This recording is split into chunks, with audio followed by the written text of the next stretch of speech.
Costa family. Grant is from Peoria, Arizona, and attends the University of Sioux Falls. Number 3, Matt Kavanaugh, hosted by Doug Dreyer. Matt's from Keller, Texas, and attends the University of Texas at Arlington. Number 4, Palmer Hutchison, hosted by his parents, Matt and Kelly Hutchison and family. Palmer's from Hayes and attends Kansas City, Kansas Community College. Number 5, Tyler Palmer, hosted by the Sean and Nicole Linenberger family. Tyler's from Columbus, Nebraska, and attends the University of Nebraska. Number 6, Trey Riggs, hosted by his parents, Corey and Tina Riggs and family. Trey is from Hayes and attends Dodge City Community College. Number 7, Brady Evans, hosted by the Tony and Diana Staley family. Brady's from Broken Bow, Oklahoma, and attends Murray State Community College. Number 8, Leo Jimian, hosted by the Kurt and Amanda Leiker family. Leo is from Saint-Lô, France, and attends East Tennessee State University. Number 12, Zach Henry, and number 14, Trevor Munch. Zach's host family is the Kent and Shonda Worth family. Zach is from Rockwell, Texas, and attends the University of Texas at Arlington. Trevor's host family, Corey and Pam Munch, could not be here tonight. Trevor hails from Lawrence, Kansas, and at this time, his college plans are undecided. Number 15, Sam Crowell, and number 32, Jackson Blue, hosted by the Mike and Jessica Purdy family. Sam's from Horny, Texas, and Jackson is from Woodlands, Texas. Both Sam and Jackson attend the University of Texas at Arlington. Number 16, Wyatt Dibbis, hosted by Bob Beckenstock. Wyatt hails from Lincoln, Nebraska, and a graduate of the University of Texas at Arlington. Number 17, Cam Pearson, hosted by Darryl Gregg. Cam is from Gilbert, Arizona, and will attend Fort Hays State University. Number 18, Derek Decolati, hosted by the Jeff and Brandy Ridgway family. Derek is from Las Vegas, Nevada, and attends the University of Nevada. Number 21, Grant Schmidt, tonight accompanied by Jerry Romer. Grant is from Hastings, Nebraska, and attends Fort Hays State University. Number 22, Cortland Lawson, hosted by Gary and Deb Weatherby. Cortland is from Sterling, Virginia, and attends the University of Tennessee. Number 26, Jose Velasquez, was hosted by the Greg and Rebecca Klinging-Smith family. Jose is from Phoenix, Arizona, and attends Cochise Community College. Number 27, Luke Terbeek, was hosted by the Doug and Stephanie Steckline family. Luke was injured in an ATV accident earlier last week and is currently in the hospital in Wichita, expecting to make full recovery. Luke is from Netherlands, plans to attend Oklahoma Christian University this fall. Number 28, Kate Brown, hosted by the Cody and Tara Graham family. Kate is from Nashville, Tennessee, and attends the University of Oklahoma. Number 31, Jake Fitzgibbons, hosted by the Scott and Audrey Lindenmeyer family. Jake is from Mount Juliet, Tennessee, and attends the University of Tennessee. Number 33, Dylan Dreiling, hosted by his parents, Doug and Lindsay Dreiling, and family of Hayes. He plans to attend the University of Tennessee. Tonight's starting catcher, number 25, Brock Loomis, hosted by his parents, Lane and Danielle Loomis, and family. Brock is from Hayes and attends Butler Community College. And tonight's starting pitcher, number 24, Hunter Parker, accompanied by his mother, Mickey Piker. Hunter is from Arvada, Colorado, and attends Fort Hays State University. Ladies and gentlemen, you are looking at the backbone of the Larks program. These families are truly an integral part of the Larks. We thank you, host families, for caring, for sharing your homes and your hearts, and for being a big part of the Larks family. We could not do it without you. Thank you. At this time, we would ask that all of the host families, the coaches, the players, all move toward the home plate area, please, for a very special presentation.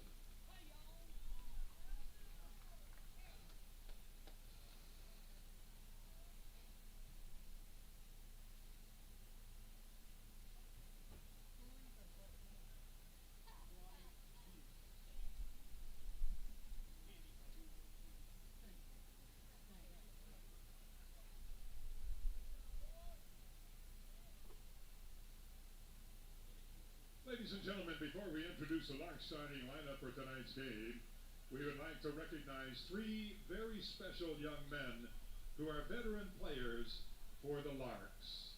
Gentlemen, as your name is called, please step toward home plate. Our first three-year honoree is catcher and current Larks assistant coach, Max McGuire. Max is a native of Lincoln, Nebraska, and the son of Shelley Martin. He came to the Larks in 2019. He had a tremendous high school career at Lincoln Southwest High School, where he was a two-time Super State catcher and a two-time All-City catcher. Max played collegiate baseball at Doane College, Hutchinson Community College, Missouri State University, before finishing his collegiate career here at Fort Hays State University. In the 2019 season with the Larks, Max hit .314 with 8 RBI and was a catcher on the team that finished at 34-12 overall, 25-7 in the KCLB, winners of the postseason tournament, and finishing at 2-2 in the NBC National Tournament. In his second year with the Larks last season, Max contributed with 1 home run, 12 RBI, and a .280 batting average, and a .403 on-base percentage. In a season cut short by a career cut short by injuries this season, Max has served as a Larks assistant coach and first base coach and has been a key contributor to the Larks' success this year. Ladies and gentlemen, number 35, Max McGuire.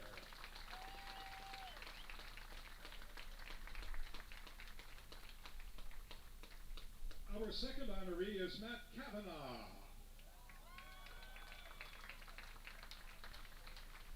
Matt is in his third season with the Larks and is the son of Tim and Chris Kavanaugh. He hails from Keller, Texas, where he was a 3-year standout player at Keller High School and a member of the National Honor Society. Matt plays college ball at the University of Texas at Arlington. He joined the Larks in 2019 and hit .333 with 1 home run and 23 RBI. In his very first game with the Larks in 2019, Max went 4 for 4 with a home run in his very first at-bat. He was honored that season as the Defensive Player of the Year in the KCLB and a first-team All-KCLB shortstop. Last summer, Matt helped the Larks to a 22-10 overall record, a first-place finish in the Rocky Mountain Baseball League at 20-8, and a 5th-place finish at the NBC National Tournament with a .343 batting average, 15 RBI, and a .457 on-base percentage. So far this season, Matt has appeared in 10 games with a batting average of .306, with 11 hits and 5 RBI, a slugging percentage of .444, and a .422 on-base percentage, good for a combined on-base plus slugging percentage of .867. Larks fans, number 3, Matt Kavanaugh.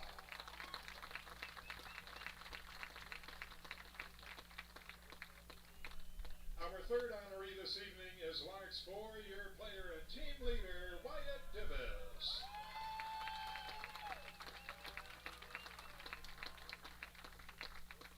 Wyatt is a native of Lincoln, Nebraska, the son of Lori and Bruce Davis.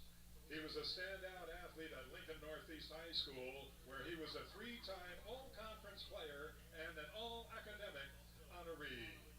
Wyatt attended Hutchinson Community College for 2 years before transferring to the University of Texas at Arlington, where he graduated this past spring. He joined the Larks in 2018 and helped the team to a 35-12 season record and their 10th Jayhawk League championship with a league record of 26-9. In his first year with the Larks, Wyatt had a .340 batting average with 49 walks, good for third place on the all-time single-season walks list to go along with 1 home run, 29 RBI, 42 runs scored, 53 hits, and a .507 on-base percentage, which puts him in first place in the all-time on-base percentage list in Larks program history. Wyatt also contributed on the mound that season with a 3-0 record with 1 save and a 1.17 ERA in 30 2/3 innings pitched with 41 strikeouts and 23 hits allowed while giving up just 12 walks. In his second season with the Larks in 2019, he was honored as a first-team KCLB pitcher and co-pitcher of the year with a record of 4-1 and a 3.0 ERA in 33 innings while allowing 25 hits on 13 walks with 40 strikeouts. As a hitter, Wyatt had a .284 batting average and drove in 22 runs. Last year, Wyatt hit 3 home runs, 15 RBI, .336 batting average, .497 on-base percentage, and a .467 slugging percentage. On the mound in 2020, Wyatt went 3-0 with a 0.63 ERA in 28 1/3 innings, giving up just 14 hits, 5 walks, with 45 strikeouts. Coming into tonight's game, Wyatt either leads or is in the top 10 in multiple categories in Larks program history. His .446 batting average leads the team and is on pace for the Larks season record. His .580 on-base percentage also leads the team and is on pace to break the record that he set in 2018. So far, he has 41 hits, 4 home runs, 24 RBI, tied for the lead in the team in runs scored with 32, has 22 walks, has a .693 slugging percentage, and leads the team with a 1.274 on-base plus slugging percentage. And not only that, Wyatt had an 18-game hitting streak this season and has been on base in every one of the 24 games in which he has played. As a pitcher, Wyatt has appeared in 9 games, making 4 starts.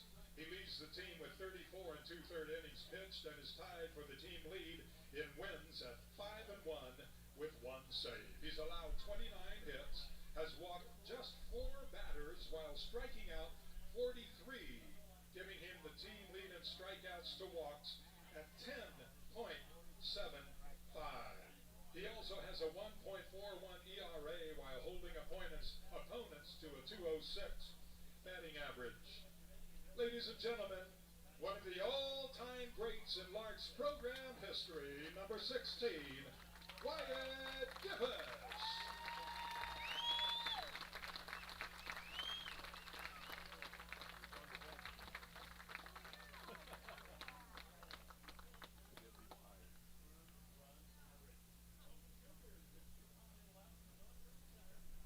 Once again, ladies and gentlemen, please give a round of applause to our honorees, to our Larks players, and to our wonderful host families. Thank you, one and all.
to the Larks Network.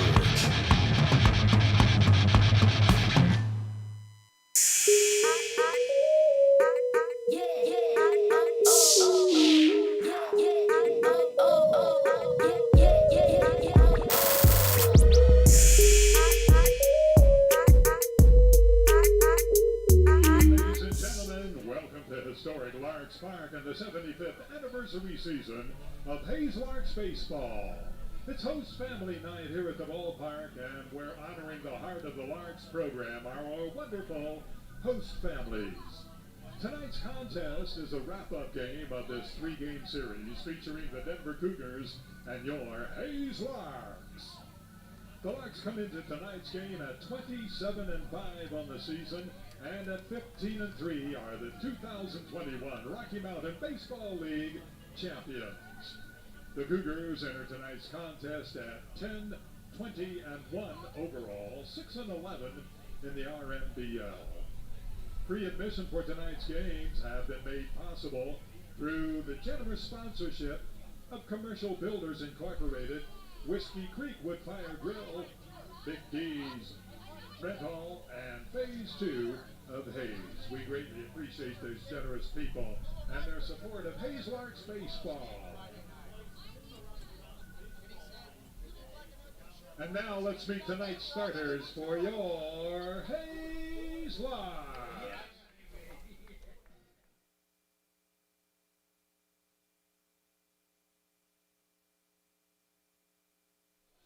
Leading off and playing left field from the University of Texas at Arlington, number 12, Zach Henry.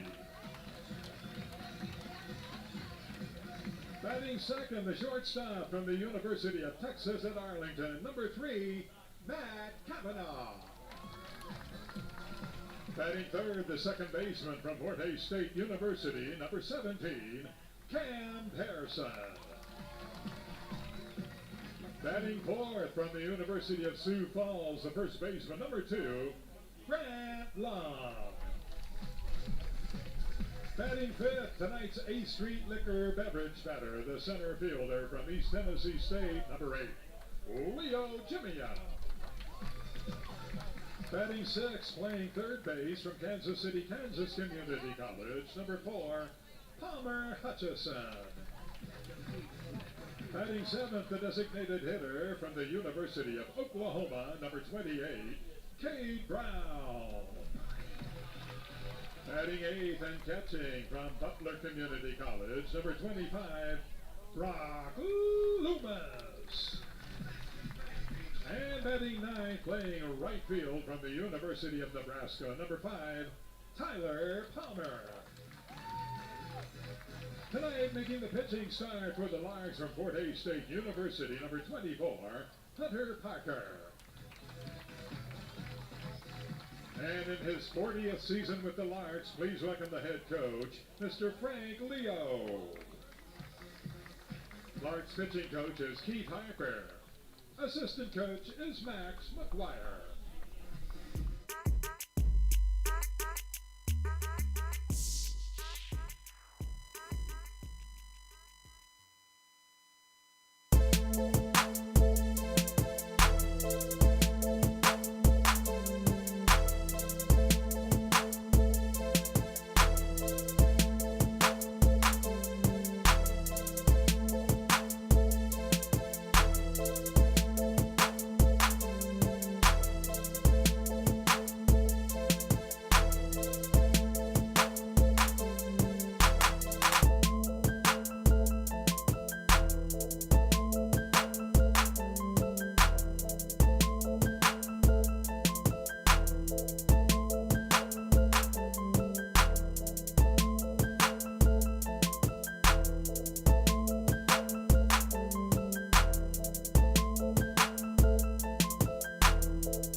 Good evening, ladies and gentlemen, and welcome to game number 33 of the 2021 Hayes Larks season. This is game 3 of 3 against the Denver Cougars. The Larks victorious last night, winning game 2, 11-0 in 7 innings. Hunter Parker on the mound. His second pitch is flown into left field. Tyler Palmer will call off Leo Jiminian for out number 1. Duhan will lead things off with an out. Hunter Parker, he's 3-0 this season through 8 appearances. We'll get to more of his stats here with a graphic following this AB from Jake Terwilliger. Larks coming into this game 27-5 on the season, won 15 of their last 16. Had that 14-game win streak snapped a couple of games ago. They're 14-3 in the league, and they're your RMBL champions. This one a game between two Rocky Mountain Baseball League teams, but it will be going down in the record book as a non-league game. This one will be chopped over to Palmer Hutchison, but it goes foul. 1 ball, 1 strike, 1 away, bases empty in the top of the first.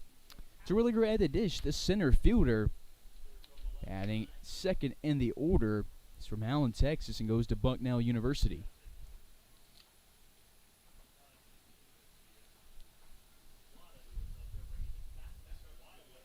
Last night, Terwilliger batted 6th in the order. They're shaking up their lineup a little bit today after having the same exact 1 through 9 in games 1 and 2. Terwilliger yesterday 0 for 2, picked up a walk, and that shutout performance from Velasquez, Blue, and Castellucci on the mound. Hunter Parker will hit inside, and this one will go a little bit inside, and that's his 3rd hit batter of the season. So let's check out the rest of Hunter Parker's stats. He is 3-0 this year, making appearance number 9, his 7th start. That's the most on the team. He struck out 35 guys and walked just 6.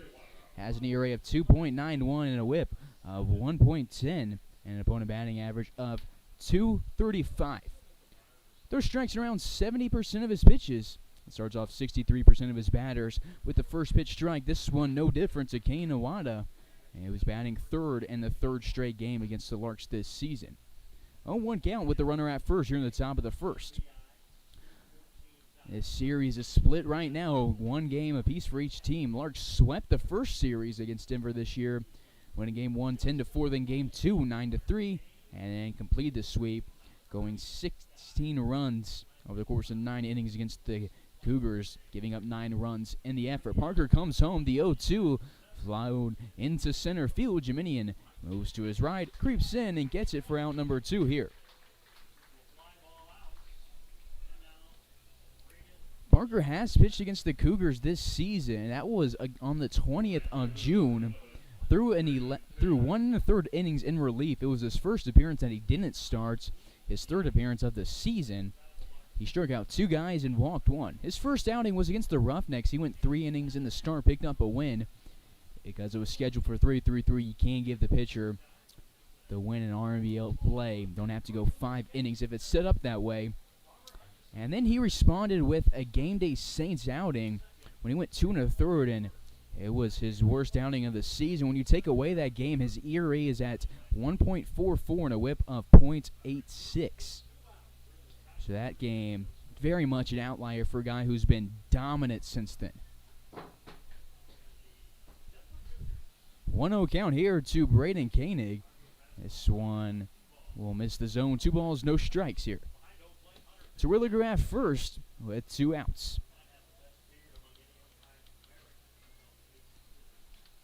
Hunter on the mound is leading the team in starts. He's 4th in strikeouts. Runner takes off from first. Loomis throw down will not be in time. Loomis, the lone catcher so far this season for the Larks, to not throw out a runner stealing, but he's also had the least amount of time behind the dish. And the Cougars put a runner in scoring position. He scored 8 in game 4 of this 6-game season series. It was game 1 of this current series. They won it 8-4 behind a great effort from Mason Martinez, but then were kept on the scoreboard yesterday. This ball will be flown to Tyler Palmer in left. That's Zach Henry in left field. 3 flyouts for the Cougars, who put a runner on first, move him to second with 2 outs, but don't get anything from it. Larks have kept the Cougars scoreless now in 8 innings over the past 2 days. We'll go to the bottom half of the first. Hayes and the Cougars tied at 0.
Bottom of the first, Zach Henry lead it off for the Larks. It's Jason Simpson on the mound for the Cougars, as winner of this game will win series number 2 between these two teams. Simpson's first pitch will miss outside 1-0.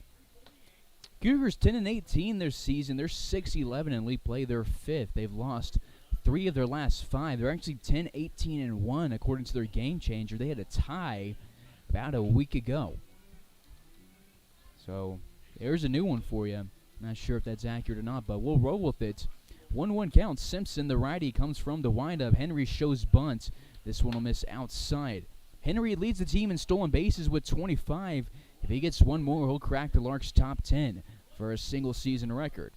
Kavanaugh on deck with Pearson in the hole for the Larks. And Henry had a check swing. It rolls down the third base line. Almost went fair. It could have been extra bases had it been fair. Instead, it will go 2-2. He thought that one was going to be out of play by a little bit. Henry this year against the Cougars, he's 3 for 7. He's driven in 3 runs and scored 5. So at the top of the order in yesterday's game, and chops this one down the first base side now. Yesterday he scored 3 runs, drove in 1 run, picked up a couple of hits and a couple of walks in the process, and stole 4 bags. Him, Cord Jackson, Wyatt Davis, and Grant Long, a few of the guys on the Larks that throw right-handed but hit left-handed. That was something I was never able to do as a right-handed guy, so I respect that approach from Henry and company that can do that. That is not something easy to do. Gives you a different vantage point against a right-handed throw. They say left-handed hitters hit better up against a righty, and vice versa. Righty hits better off of lefty. So let's see if that comes to his advantage here on the payoff pitch. He will miss outside, and Henry picks up his 5th walk against the Cougars this season. From UTA, the shortstop, number 3, Matt Kavanaugh.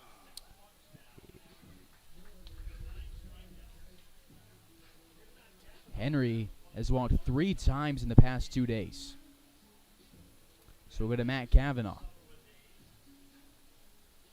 Kavanaugh was out of the lineup yesterday and is back in and batting second today. See if Henry's aggressive today. He's not running on the first pitch as it misses above the letters here to Kavanaugh. Simpson on the mound. He's 0-3 this year with 10 appearances. Has a whip above 3 and an ERA at 17.47. As this is just his second start, he's thrown 11 1/3, striking out 9 guys. Gets a ground ball from Kavanaugh to the other shortstop, Awada, to Smith, to Brazel. It is going to be a double play here from Matt Cavanaugh. He's usually the one on the defensive side of those, turning those smoothly. But instead, he'll get a 6-4-3 ground outs, and Henry's taking off the base paths. Simpson has walked 25 this season, hit 8, and struck out just 9 guys. Goes to George Fox University and gets a ground ball from the Fort Hays State Tiger that rolls into left field. Pearson hits the Larks' first hit of the game. Simpson from George Fox. That school should sound familiar if you've been following the Larks for a while. It is a D3 school, and the Larks had one of their starting pitchers last year from there in Landon Shire. Shire was a great guy for the roster and is now at Angelo State after spending 3 years at George Fox. 2-away, Simpson delivers, misses below the knees to Lung. Lung, the first baseman, batting cleanup today. While we're waiting on pitches, let's check out the batting order. Henry, Cavanaugh, and Pearson went 1, 2, 3. Long batting cleanup. Leo at 5th. Hutchison batting 6th. Brown, Loomis, and Palmer go 7, 8, 9. This one's a slow roller up the middle. Smith will toss to Iwata, and Pearson's in safely, and they will give Grant Lung the benefit of the doubt. Give him a hit. And the Larks put 2 consecutive on. They put 3 aboard this inning, take away that double play, and they're doing damage in the first. Jiminy into the dish now. The center fielder batting 5th in the lineup.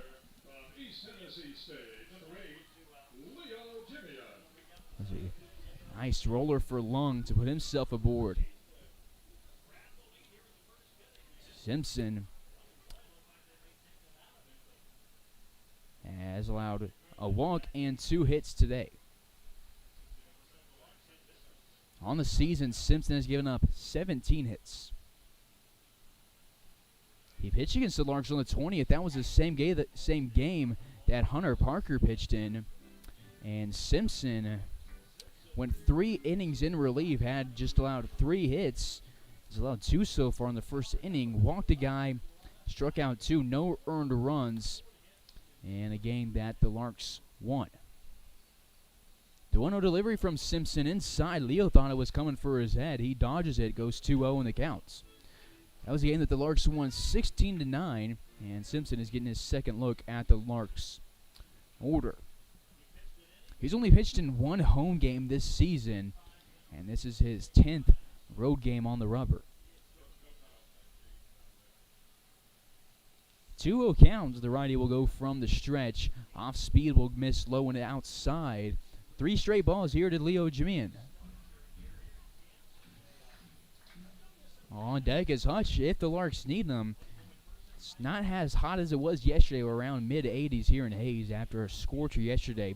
Still no wind at the ballpark, but it's a beautiful night, and the fans showing up for the Sunday evening game on host family night. 4th pitch of the at-bat will miss inside, and that's the second walk of the inning for the Larks. So after allowing just 1 walk over the course of 3 innings against the Larks, Simpson has walked 2 through 2/3 of an inning. Against Hays, he puts Pearson at 3rd, Long at 2nd, and Jiminian at 1st. That double play proven huge here. 3 straight runners put aboard. 4 of the 5 guys that the Larks have brought to the plates before Hutchison have been aboard. Palmer Hutchison to the dish. The 3rd baseman is one of 3 guys that are batting in the same spot in the order. Bookends 1 and 9 in the order the same, and Hutch at 6 at the same spot today. Simpson throws his 5th straight ball. 1-0 counts here to Hutchison. Hutch yesterday 1 for 2 with a run scored. He drove in a couple of runs and picked up a couple of walks. 1-0 Simpson will go from the stretch. Pearson a huge lead at 3rd. Coper blocks this one and saves Pearson from coming home. Pearson is a guy who's aggressive on the base paths and likes to dance around and get the pitcher's head. Schmay has his heels on the grass over at 3rd base, so we'll see if they want to even try anything with Pearson at 3rd as for a pickup move. You can see him on your screen creeping down the line. Starts to head back to the bag as this one gets thrown in for a strike. After 6 straight balls, Simpson throws a 2-ball strike to Hutchison. 2-1 count. 2 away, bases loaded. Larks scored 11 runs in 7 innings yesterday, and they pick up some in the first. Yesterday in the first, they scored 2, and they're looking for some more runs picked up. 3-1. The Larks have outscored the Cougars in the matchups this season 50-24. They're 4-1. Each team has picked up 28 walks against the other team, and the Larks looking for the series win tonight. 3-1 hitters counts. Hutchison at the plate with 2 away and everybody on a base. And that'll be the 3rd walk of the inning. The off-speed will run outside. That's the 4th strike guy put aboard, and Hutchison picks up his 4th walk against the Cougars this season. Pearson scores his 10th run against the Cougars this season, and Hutchison picks up his 5th RBI against Denver in 2021. Larks take a 1-0 lead, and Cirillo is out of the dugout. Larks up 1-0. Simpson, since that double play, has allowed 4 straight guys, 2 walks and 2 singles. He's walked 3 this inning, and it seems that walks have been for a huge thing for him this season. He's averaging over 2 walks per inning pitched, and Cirillo will head back to the dugouts and leave his righty on the mound. Simpson from Lone Tree, Colorado, played at Mountain Vista High School in Colorado. Brett Baseball Report clocked his fastball at a max of 86 miles an hour and had a changeup of 76 to 78 on the radar gun.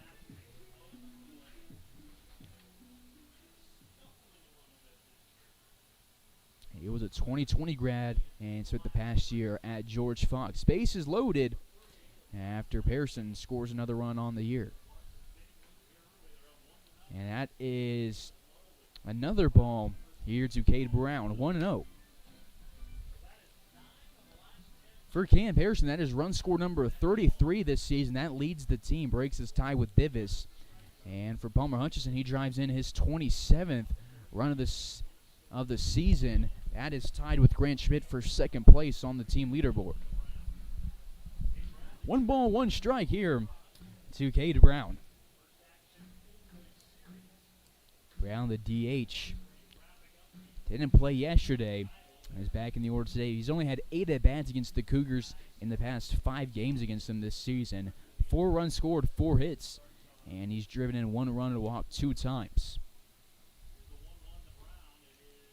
This one will miss low. 2 balls and 1 strike.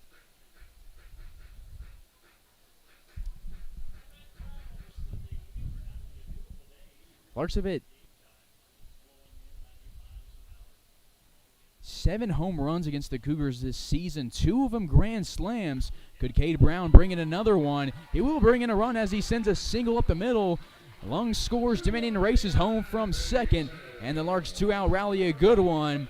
Cade Brown picks up RBIs number 2 and 3 against the Cougars this season and brings home Lung and Dominion. Dominion's 4th run against Denver this season, Lung's 4th run as well, and the Larks take a 3-0 lead.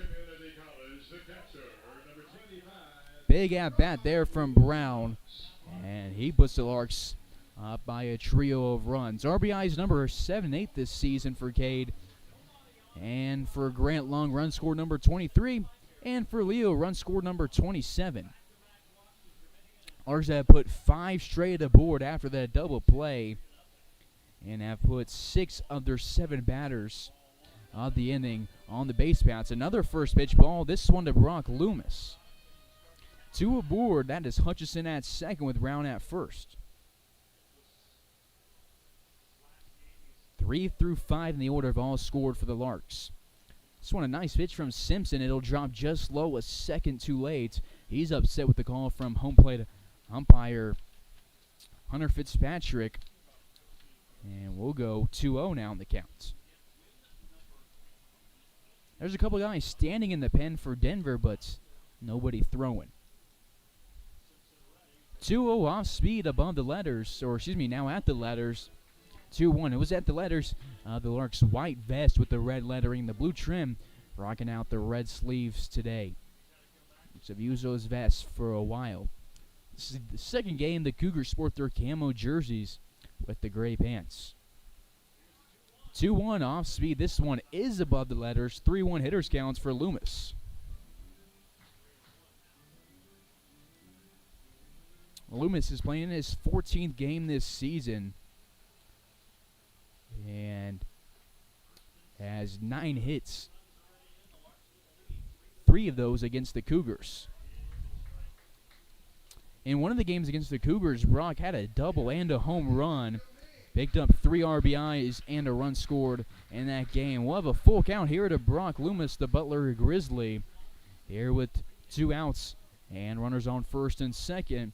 Simpson will throw his second payoff pitch of the inning. The righty delivers home and misses outside and walks his 4th batter of the inning.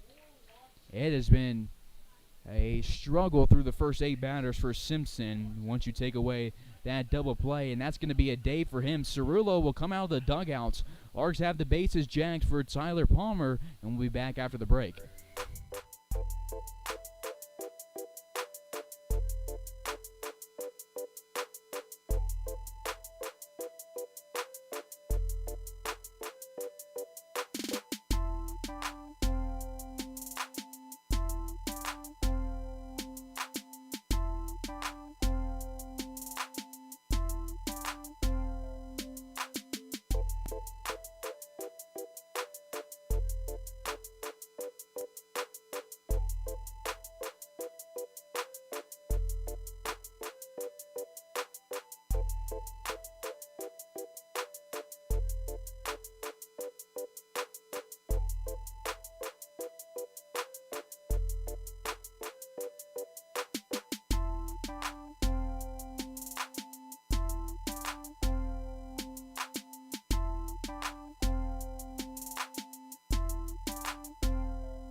Bases jacked for Tyler Palmer.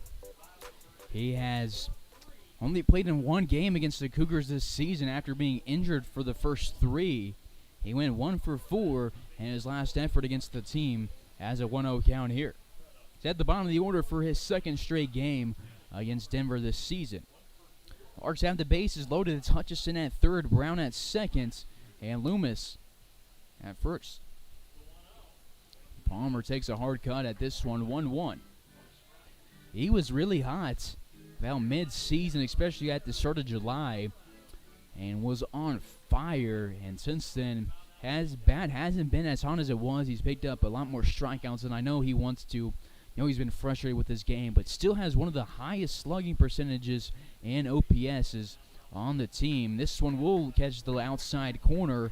We'll go 1-2. New pitcher into the game is Jeremiah Scott. He's a Highlands Ranch native and is making appearance number 12. He pitched against the Larks on the 20th, just like Simpson did when he went in the start 2/3 of an inning, picked up the loss, allowed 6 hits and had 6 earned runs. His off speed will go low and Palmer swings above it and strikes out again. Leaves the bases loaded. Larks pick up 3 runs in the first inning, bring 9 hitters to the plate, and send us to the second. Hayes up 3-0.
Top of the second, chopper on the first pitch.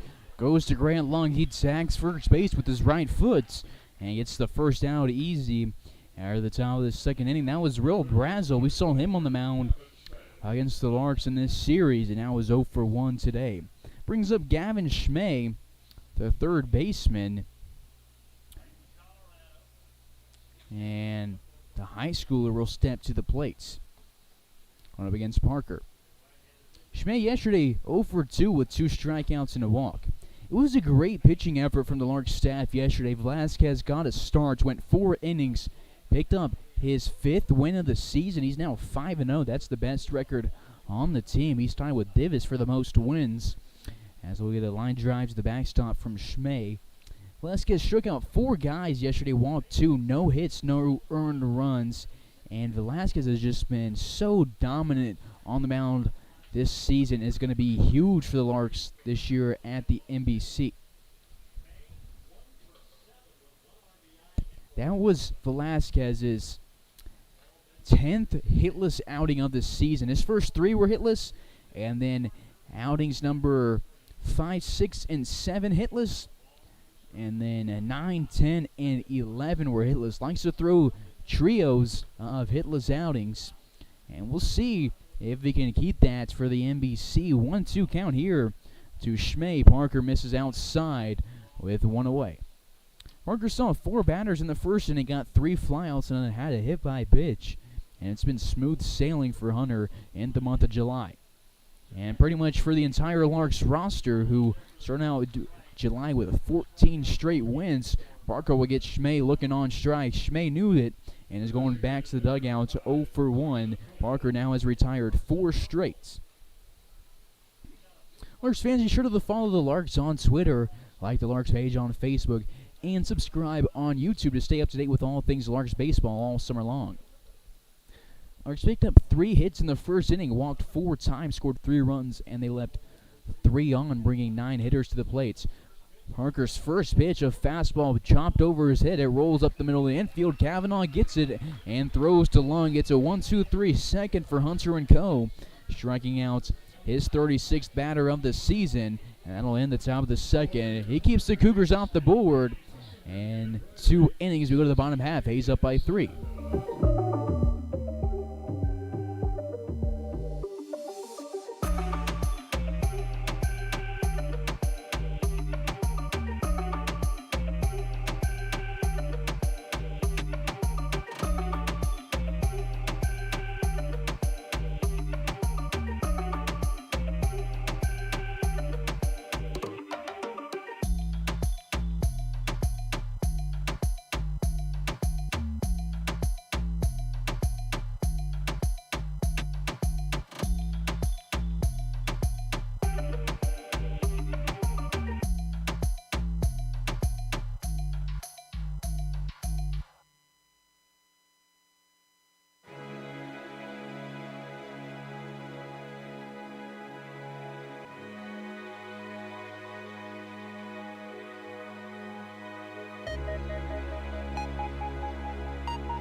Bottom of the second, top of the order for the Larks. It's Zach Henry to lead it off.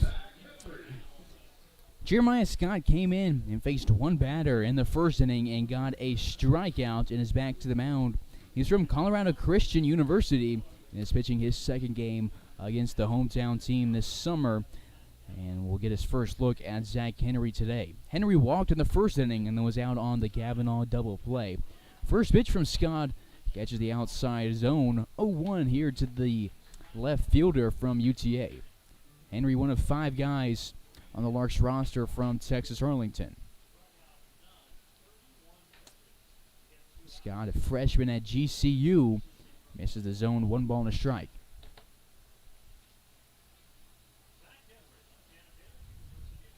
In 2021, he made just 1 appearance for the Cougars at GCU, plays for the GCU Cougars, and pitches for the Denver Cougars for the summer ball season. And in his 1 outing, he picked up the loss, throwing a third of an inning, giving up 6 earned runs and 3 hits. Kind of similar to his outing against the Larks, where he allowed 6 earned runs in the start, going 2/3 of an inning. The 1-2 home from Scott. He delivers it over the outside part of the plate. Henry takes it to left field, but it'll drop in foul territory as Duhan and Schmay give chase. 1 ball, 2 strikes here with Henry at the plate. Kavanaugh on deck with Pearson in the hole for the Larks.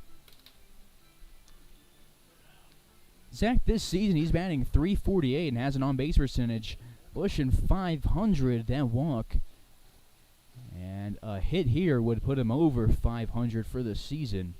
The 1-2 delivery, off speed just above the letters. 2 balls, 2 strikes.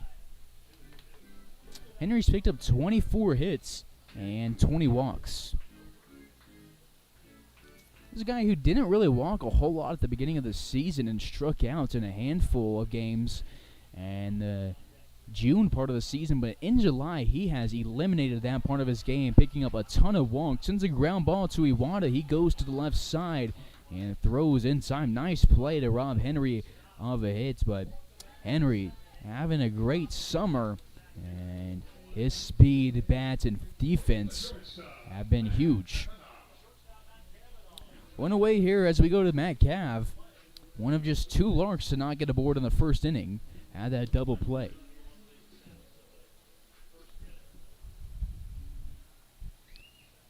Kavanaugh has played in 11 games and has turned 8 double plays defensively and was on the other side, and now notes how a lot of the batters in the RBL feel going up against the Larks. Larks turned a lot of double plays they've had a great middle infield with guys like Lung, Lawson, Jackson at second base, even Pearson coming in to play second late this season, and then Kavanaugh, Lawson, Jackson have spent some time at shortstop. Palmer Hutchinson has been part of a few double plays at third base, and I'm sure there's other guys that just aren't coming off the top of my head that have been parts of double plays. 0-2 count here to Matt Kavanaugh. He swings, and Scott picks up his second strikeout. Kavanaugh now 0 for 2. Kavanaugh was honored with Max McGuire and Wyatt Davis before the game. They are three guys who have spent 3 full seasons with the Larks. And we've seen five guys spend parts of 3 seasons with the Larks. If it was up to me, I would have got some honor for Munch and Lung, but I don't have that decision-making power. 2 away, and Pearson sends this one up the middle and gets his second hit of the inning, or of the day. Singled in the first, now singles in the second. Larks have 4 hits. That's the first hit that Scott's allowed. So to Grant Lung. Lung and Pearson, teammates on the Larks last year. Lung on the day 1 for 1. Has 6 hits against Denver this year, batting .333 against the Cougars. Has scored once already in today's game and is looking for more.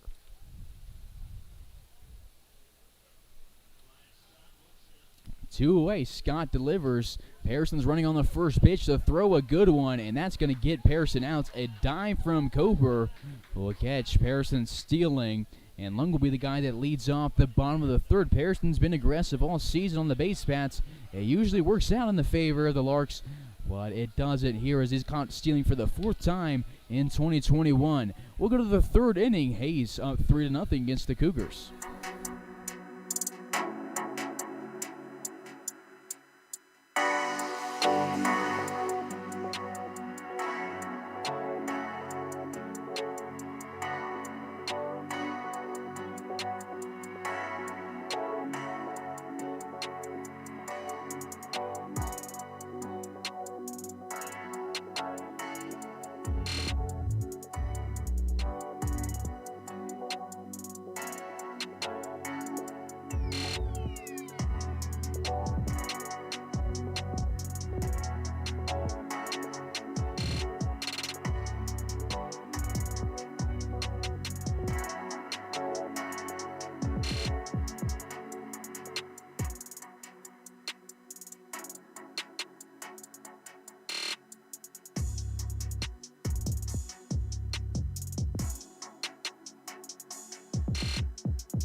Top of the 3rd, Hunter Parker back to the mound for the inning as Jake Coper will lead it off. The catcher, batting 8th in the order, has an 0-1 count.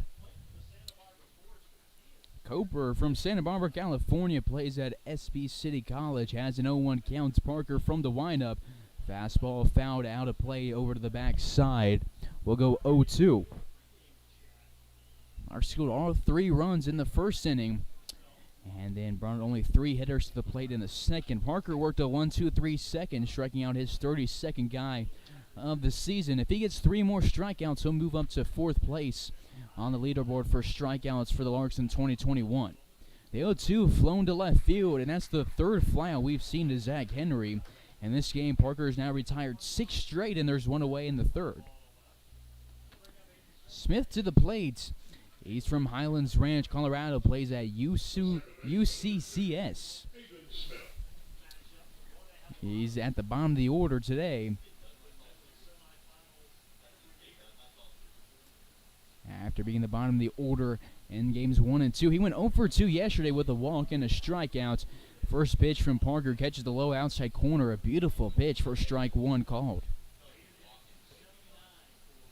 Parker has now thrown 6 first pitch strikes to the 9 hitters he's faced. Game Changer only shows that he's thrown 7. But what would you know? Game Changer is wrong. Now it updates that he's faced 8. So we'll see when we get that 9th batter as we're at the bottom of the order. 0-2 home. His fastball misses just below the knees. 1-2. Parker, a Colorado native, has spent the past 2 years at Fort Hays State University for the Tigers. The 1-2 home. He gets his ground ball to the left side and foul. Parker's 6'1" redshirt junior out of the MIAA made 12 appearances for the Tigers this season, picking up 4 wins after redshirting in 2020. Before going to Fort Hays, he spent 2 years at Western Nebraska, where he made 22 appearances, picked up 7 wins, racked up a Region 9 All-Star accolade, and was an Omaha World Herald All-Nebraska JUCO Honorable Mention selectee.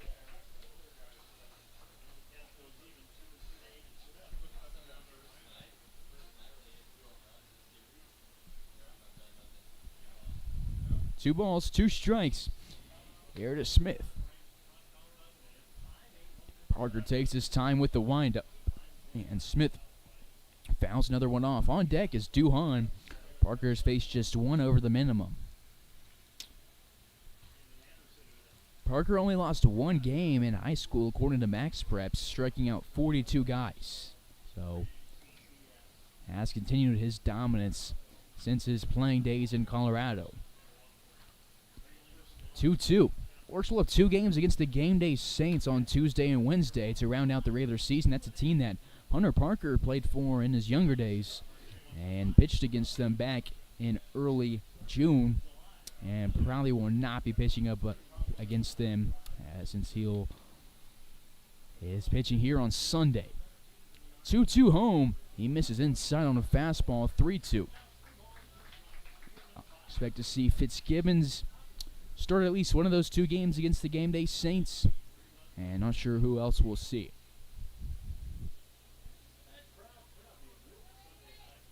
Larks have now struck out 49 Cougars. Cougars have struck out 59 Larks over these past 6 games, this one included. That's going to be the first hit of the game for the Cougars. Smith works a great at-bat and brings one to left field. It's a 1-out single, and it's the first base runner since the hit-by pitch in the first inning. Take us to the Lake Charles, Louisiana native. Braden Duhan plays at McNeese State. He'll hit left-handed against the righty. Parker offsets his front foot, looks over his shoulder, delivers home. Parker has a unique stretch, but it's fun to look at, and man, does it work for him. 1 ball, no strikes here to Duhan, who flew out to Zach Henry to start the game. Terwilliger on deck as this one's popped up and out of play. 1-1. Pack the pantry night at the park, so if you're coming to the game tonight, after watching the first few innings on the stream, bring a canned food item or a non-perishable food item and help support the Hays Community Assistance Center, or if you live in the Hays community, and be sure to help them out regardless. It's been going on all week, and the Hays community has been great in bringing in items to help out those in need. Line drive to left field, a sliding effort from Henry. Oh, pick it up before it can hit the grass. Henry has had 2 great defensive plays the past 2 games. Had that catch in center field with the bases loaded yesterday and 2 outs. And Blue tipped his cap to him off the mound and just raised his hand and said, "Thank you for that one." And I'm sure Parker is appreciative of that effort from Henry. Duhan now 0 for 2, has gone to Zach Henry 2 times, flew out in the first, and now lines out in the third. 2 away, runner at first. Parker's first pitch, and off speed in the zone, called strike 1 to Terwilliger. Terwilliger was hit by a pitch in the first inning, and the Texas native got to second base, but was left there after a couple of flyouts. This one off speed goes between the legs of Loomis. It's going to be a pass ball as he had it in his glove, and then it rolled past him. He gets to it as the runner moves into scoring position.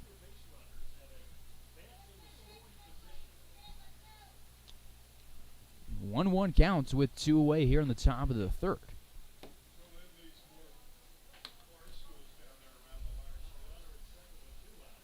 Terwilliger yesterday went 0 for 2 and is still 0 for 2 in the past 2 games against the Larks. 1-1, ground ball to Palmer Hutchison, and it goes foul. Will go 1-2.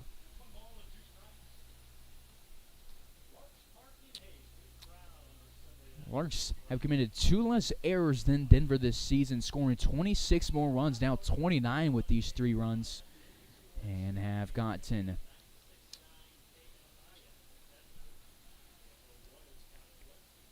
now 23 more hits than Denver in the matchups. This one's popped over to the right field side. Pearson backpedals, gets called off by Palmer, and Parker faces 4 batters in the third inning, just like the first, allows a hit, gets a flyout to line up and a pop-up, and ends the third inning, keeping the Cougars off the board. Larks take a 3-0 lead to the bottom half. This is Carson Ackerman on the call. You're tuned into the Larks Network.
Grant Long will lead things off for the Larks in the bottom of the third inning as a first pitch from Jeremiah Scott that misses the zone.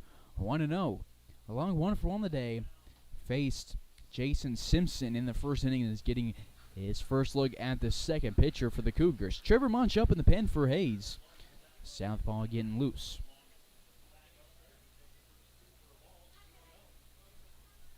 Two balls, no strikes here to Lung. Lunges for 1 and sends it to Smith. And he'll trot to first base and not get there in time. Lung was at the plate in the second inning, and then Cam Pearson was thrown out stealing. Lung sees 2 pitches here and grounds out to a fellow second baseman. So we got Leo Jiminian. He's 0 for 0 on the day. He walked in the first inning against Scott and then scored. 5-hole center fielder from France in his second year with the Larks. The first pitch from Scott, grounded to the third base side. Schmay waits on it and throws to first in time. A close play because of Jiminian's speed, but he gets the throw in time. 2 ground outs on a few pitches here to get things going in the bottom of the third. That brings up Palmer Hutchison to the dish. Hutch today, he also, just like Jiminian, walked in the first inning. Larks walked 4 times in that first inning and picked up 3 hits. Scored 3 runs and left 3 on base. Only brought up 3 hitters to the plate in the second inning, and Scott looks to stay in a groove here against the KCK third baseman. First pitch drops into the zone, 0-1 here against Palmer Hutchison. Palmer's improved in pretty much every stat category from last year for the Larks, some of them pretty dramatically, and especially RBIs and runs scored. He had 2 homers last year and is looking for his first of the season. The Larks have had a lot of home runs this year. Him and Kavanaugh, just 2 guys without him out of a lot of home runs. 45 team home runs for the Larks. They're led by Schmidt and Tyler Palmer, who each have 7. 1-2 count here to Palmer Hutchison with Brown on deck and Loomis in the hole. Hutchison looking to get aboard for the second time today. That walk from Hutchison was his 4th against the Cougars this season. Only has 12 statistical at-bats this year against Denver. Has scored 5 runs, driven in 5, hit 4 times, and walked 4 times. This one misses the zone. 2-2 count, 2 away, bases empty in the bottom of the 3rd inning. No score from Denver. Scoreboard corrected now. Hayes up 3-0. 2-2 home, as this one will miss above the letters. Iwata and Scott both thought they had the strike. Iwata started coming to the dugout from the shortstop spots, and Scott was ready to head to the dugouts. After 2 strikes on Hutchison, he's thrown 3 straight balls. And the payoff pitch on its way from Scott to Hutchison. It's going to miss low and inside. He's frustrated with that pitch. And Hutchison gets his 2nd walk of the day, his 5th against Denver. So it'll take us to Cade Brown with the runner at first. Brown 1 for 2 against, 1 hit, drove in 2 runs. That's better in the first inning. 1 for 1 as he brought home Jeminian and Lung with his single. Bases were loaded at the time, and he brought home those 2 guys from 2nd and 3rd. 2 away, he takes a cut at this one, has a 0-1 count here against Scott. Brown this year slugging .304 and has an on-base percentage of .378 and has driven in 8 runs. That walk from Hutchison was his 21st of the season. That is 2nd on the team behind only Cortland Lawson. The 0-1 delivery will bounce off the dirt and into the glove of Coper. 1 ball, 1 strike here against Scott. Hutch led KCK in runs, RBIs, slugging percentage, and home runs this past year. He's looking for some team lead for the Larks. Sends a fly ball to center field. Terwilliger was playing in, moves back into his left, and records the catch 10 feet in front of the warning track.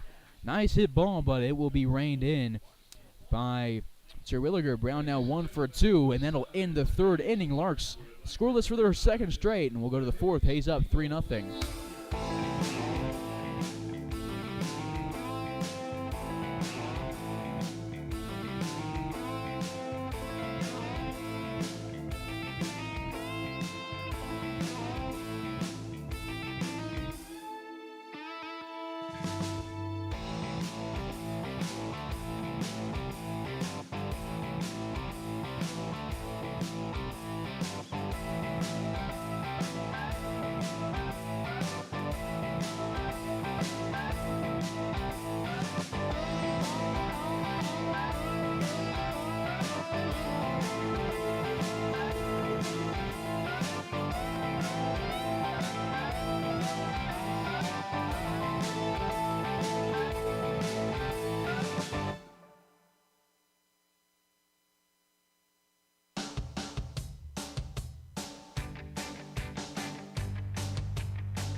Top of the fourth, Trevor Munch to the mound.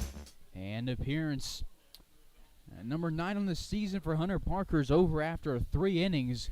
It's his third shortest outing of the season. And he hands the ball to the southpaw from Lawrence, Kansas. Munch, there's a first pitch strike here to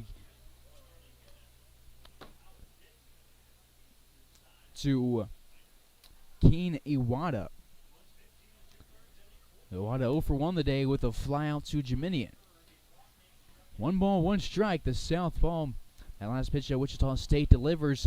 Ground ball to Kavanaugh. He scoops it with his left hand, grabs it with his right, throws to long in time for out number 1. 6-3 ground out will get things going here in the 4th inning.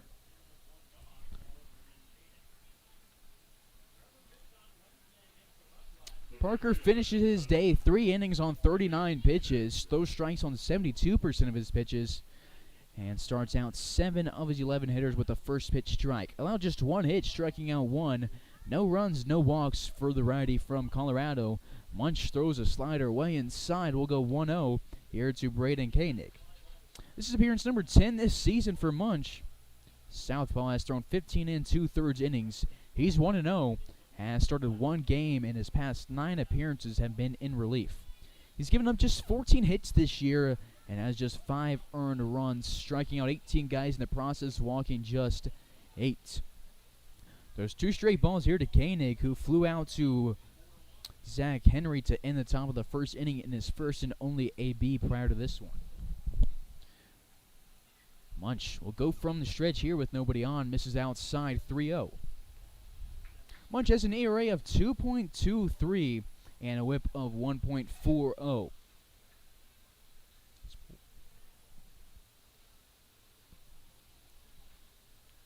Sports that number 14 jersey, and the 6'4 junior misses above the letters.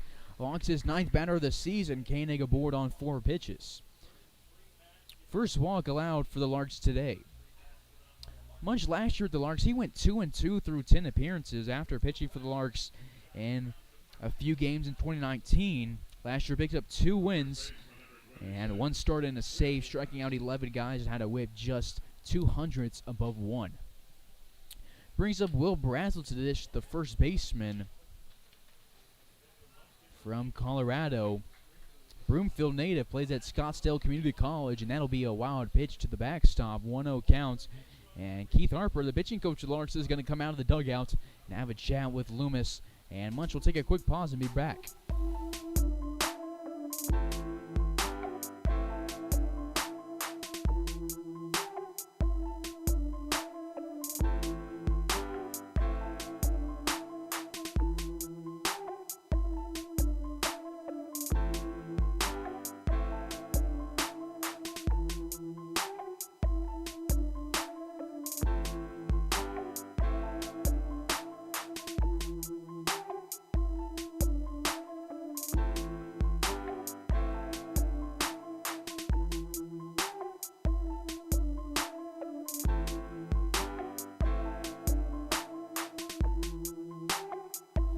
Harper with some words of encouragement for Munch. Every time Harper comes out, he has a mound visit. The pitcher usually throws a strike right after it, and that's no different here as Munch hits Brazel to chase this one. We'll go 1-1 in the counts.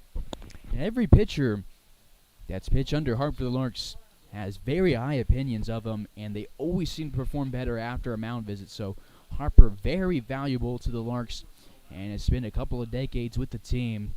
And the guys love him, and the community loves him as well.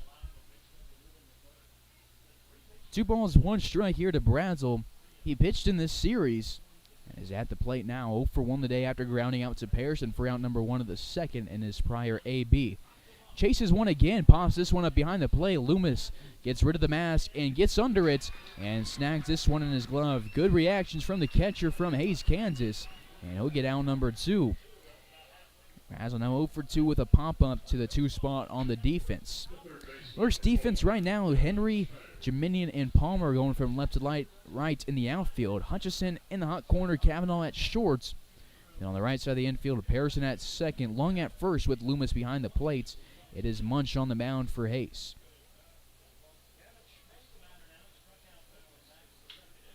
First pitch, ground ball to Palmer Hutchison. He dives forwards, gets past his glove. Good efforts, but allows the second hit of the past 2 innings and end the game.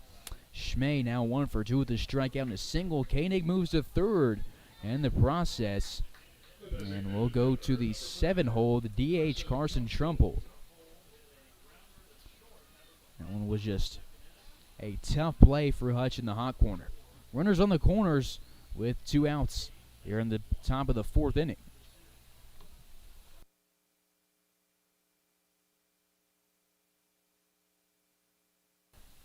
Munch delivers home, just misses a low outside corner, 1-0. Munch at Wichita State made 1 appearance for the Shockers, getting a strikeout in the efforts. Then at Oklahoma, made 2 appearances. That's his NCAA. Made 3 appearances, striking out 2 guys in his NCAA career. Redshirted for Oklahoma prior to that. And between going to Oklahoma and Wichita State, he spent a year at McLennan, making 15 appearances, going 4-1 for McLennan. McLennan threw 22 innings and picked up a save. Larks have had a few pitchers from McLennan over the past few years. The latest one before Munch was Brady Rose last year. As Munch in his 3rd year in the Larks uniform gets a fly ball for the 3rd out of the 4th inning. Puts 2 on and sends us to the bottom half of the 4th. Hayes up 3-0 against the Denver Cougars.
Bottom of the 4th, Brock Loomis will lead it off.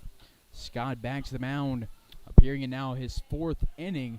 Has thrown 2 1/3, and Loomis pops up on his first pitch. Brownsville moves behind the back. Gets a lot of cheers from the Larks, or not cheers, but noise from the fan base trying to mess him up. But he reels it in, and Loomis, after catching a pop-up in the top of this inning, will pop out here to lead off the bottom half of the 4th inning. Takes us to Tyler Palmer. He has struck out in the 1st inning, and as the base is empty with 1 away.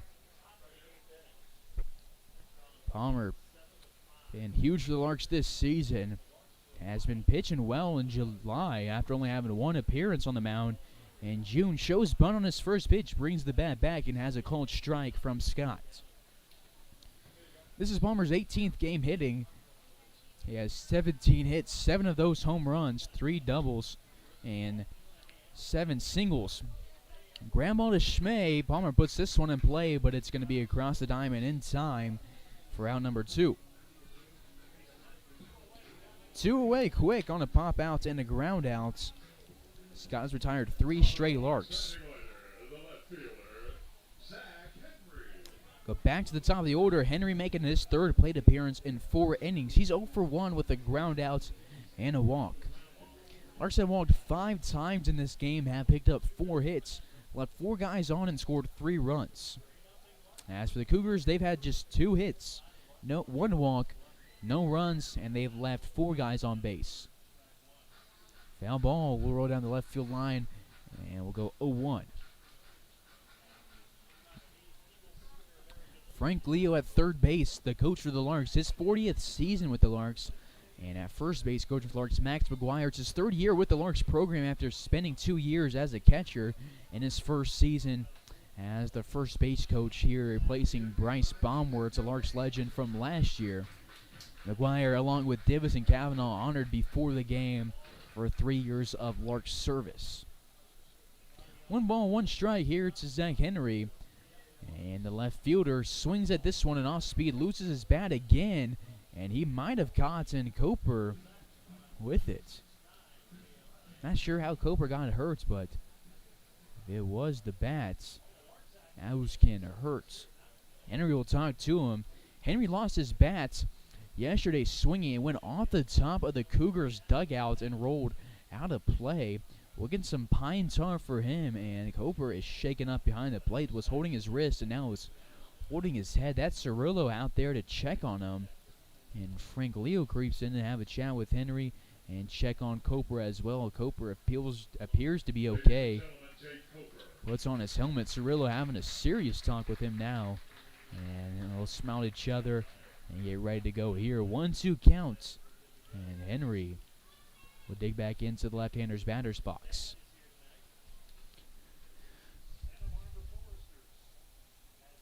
Coper, 8th in the lineup today, will be the leadoff guy for the 5th inning for Denver and has been catching. Got some movement up in the pen. We got 2 guys warming up for the Larks. One of them is Dylan Dreiling, a southpaw. We'll expect to see him after Munch. Then after Dreiling, expect to see Jacob Enns make his 2021 debut. Ground ball goes hard to first base. Brazel will touch first base himself. Henry doesn't get up and run after falling to a knee. Looked a little bit shaken up. Larks go 1-2-3 in the 4th inning. Scott, after 3 earned runs from Simpson to start the 1st inning, he has come in and been great on the mound and sends us to the 5th inning. Hayes up 3-0 against Denver.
Perfect.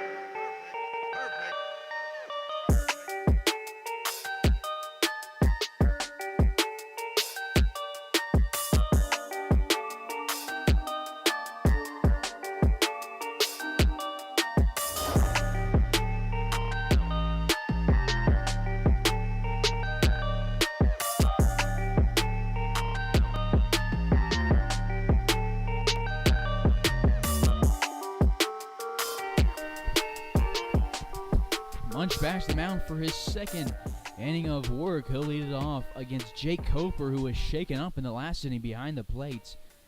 At the plate, he's 0 for 1 and has 2 straight balls for Munch. This one towards his feet.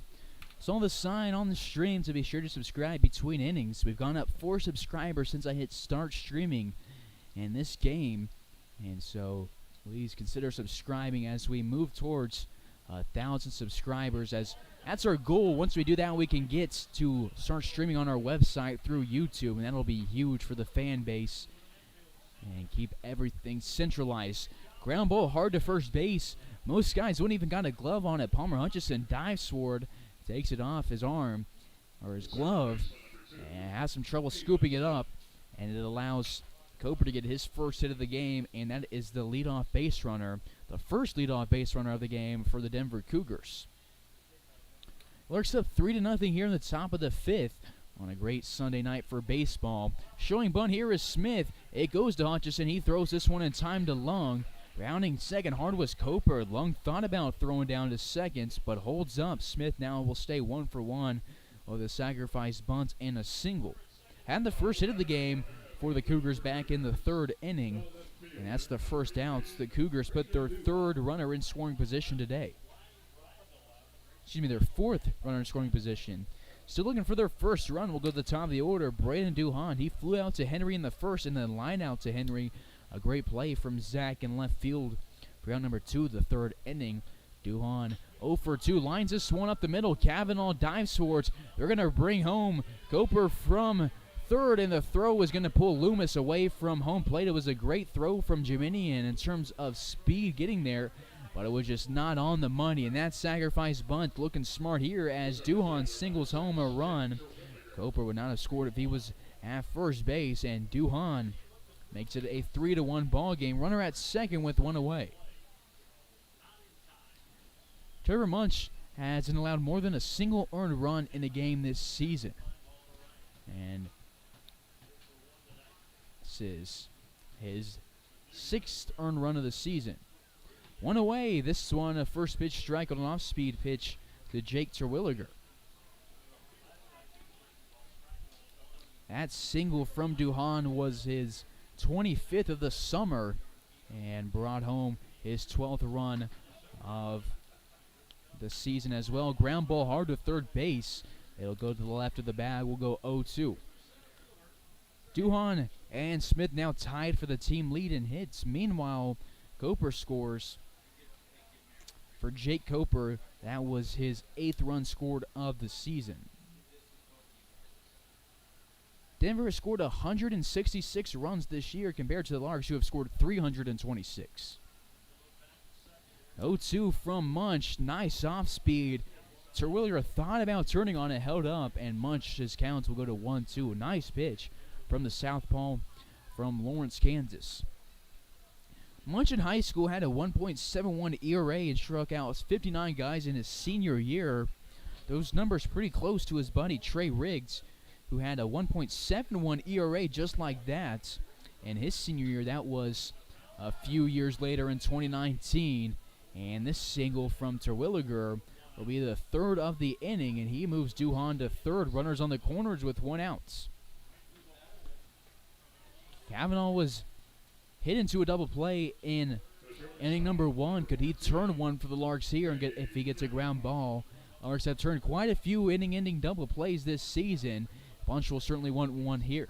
Going back to Munch in high school, he was a first-team All-League state selectee and All-League selectee in 2016, his senior season. Year before that was an honorable mention All-State, and Perfect Game gave him the rating of the 6th best southpaw in the state, but obviously my opinion, Munch is much higher. I would put him at rated higher than that. Ground ball goes down hard the first base line. Iwata will go back to the box with an 0-1 count now. Iwata on the day 0 for 2 with a ground out to Kavanaugh and a fly out to Jiminian. Iwata yesterday 0 for 3 has spent all 3 games against the Larks in this series at the 3rd spot in the order. Koenig on deck with Brazel in the hole. 0-1, runners on the corners. Munch delivers. Line drive out of play over to the right field side. Will go 0-2 in the counts. do it for the Larks in the bottom of the 5th inning. 2, 3, and 4 hitters, Kavanaugh, Pearson, and Lung. Trialing, throwing some warm-up pitches now after taking some time off from throwing earlier in this inning. Parker went 3 innings in the starts, and Munch has gone 1 1/3. Munch allowed 4 hits, 1 earned run, and walked 1. 3 of those hits in this inning, and the earned run as well in this inning. Runner takes off from first. Line drive will go to Schmidt, and it was a late reaction from Terwilliger, realizing that the Larks had the line drive. Palmer throws in home to Lung, and the throw from Palmer pulls Lung out the bats, but he beats Terwilliger to the bag. A nice throw and good reactions. Lung hustles back to first base, and Larks get an inning-ending double play, this time on a line drive to right field, and they leave that runner on third. Larks give up a run in the 5th, but take a 3-1 lead to the bottom half. This is Carson Ackerman on the call. You're tuned into Larks Network.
Bottom of the 5th, we're trying to figure out the score right now, and scoreboard shows 2-3. Home plate umpire Hunter Fitzpatrick said the run counted, and Frank Leo, Max McGuire contested, and now the scoreboard shows 3-1 now. So was almost a sacrifice fly from Iwata and brought home Duhan, but they will say that the runner at first was out before the throw came home. As it was a double play, if it would have been in the middle of the infield, run wouldn't have counted, but this one from right field, a little difference from the umpire's point of view, and they gave the Larks here the benefit of the doubt. That's really not the right words for it, but they gave the Larks their side that they wanted and take the run away from Denver.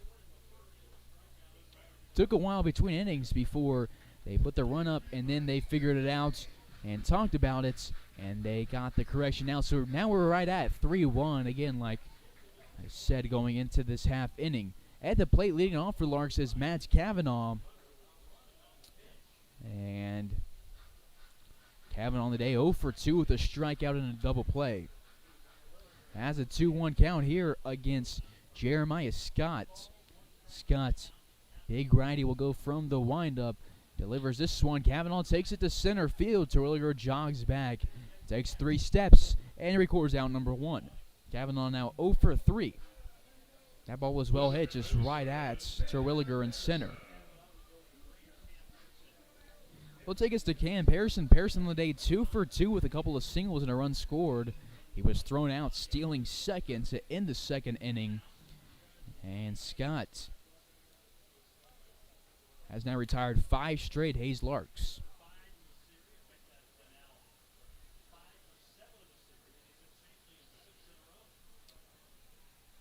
One away. The first pitch to Pearson. He takes to Iwata, who scoops it and throws in time to Brazel. One pitch, and we get out number 2 of the inning. Dylan Dreiling appears to be done warming up in the pen. We'll see if we go from the southpaw from Lawrence to the southpaw from Hayes for the 6th inning. So we'll go to Grant Lung here in the bottom of the 5th with 2 away. Lung 1 for 2 in the day with a single. He scored back in the first inning on the Cade Brown 2-run single. The University of Sioux Falls Cougar takes the first pitch inside from Scott, 1-0. Scott, a familiar name, as he spent a couple of years with the Cougars, pitched against the Larks last year, and has thrown against them here in 2021. Fly ball to the left field side, and Dreiling takes a pause from warming up and catches it in the bullpen. Throws the ball back into the infield, and we'll go 1 ball and a strike here to Lung. So Dylan Dreiling has been warming up, sat down for a while, warmed up again, and then I lost vision of him and is now throwing pitches again. 1 ball and a strike here to Lung. Scott delivers from the windup. Lung throws right-handed, hits left-handed, and has a 2-1 count.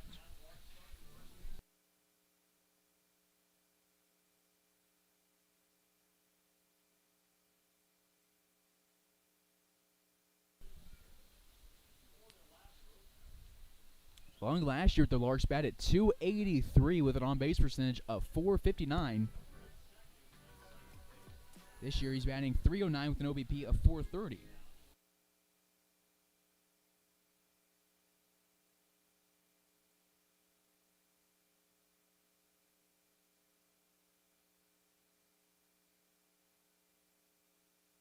The 2-2 counts. 2 outs, nobody on here in the 5th in a 3-1 ball game. Scott misses on the off-speed outside. Lung, an Arizona native, has been a captain for USF in the past 2 years and started every game for the Cougars in the past 3 seasons. The Sioux Falls Cougars, not the Denver Cougars. He's a redshirt junior, will have 1 year left of eligibility, and takes this one inside and walks on the payoff pitch. Great at bats for Lung, and is the Larks' first base runner since Hutchison in the 3rd inning. So we'll go 1 away to Jeminian. Jeminian walked to load the bases in the 1st inning, and then scored, and then grounded out in the 3rd inning. Jeminian from France has spent the past 2 summers in Hayes after spending 3 years of collegiate ball at Clarendon in Texas. Scott spins off the mound and pump fakes a throw to Lung, and Lung hustles back to first. Lung led Clarendon this year with 86 hits and 69 runs. He led the Larks last year with 15 stolen bases and played in all 32 games for the Larks. This year the Larks have a deeper roster and a lot more guys that they can rest, so Jeminian has had some days off, has played in 27 of the Larks' now 33 games, actually 28 games now. Larks missing quite a few familiar names that have been starting in the lineup, but they're still doing well here. Jeminian takes this one to right center to Williger, but close to the 349 sign in right center will record out number 3. Well hit from Jeminian. He's 0 for 2 now with a run scored. Larks get a walk in the 5th. It was their 6th walk of the game, but they don't score Lung. And we go to the 6th. Hayes up 3-1 after giving up a run in the top half.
Trevor Munch's 10th appearance of the season will come to a close after 2 innings, and Dylan Dreiling will take the ball from him. Dylan Dreiling spent the past year at Hayes High School, wrapped up his junior season winning WAC Player of the Year for the Western Athletic Conference. He's a Tennessee commit, and he's going to be a name to remember for a long time. Throws a first pitch ball and then gets a whiff out of leadoff hitter Braden Koenig.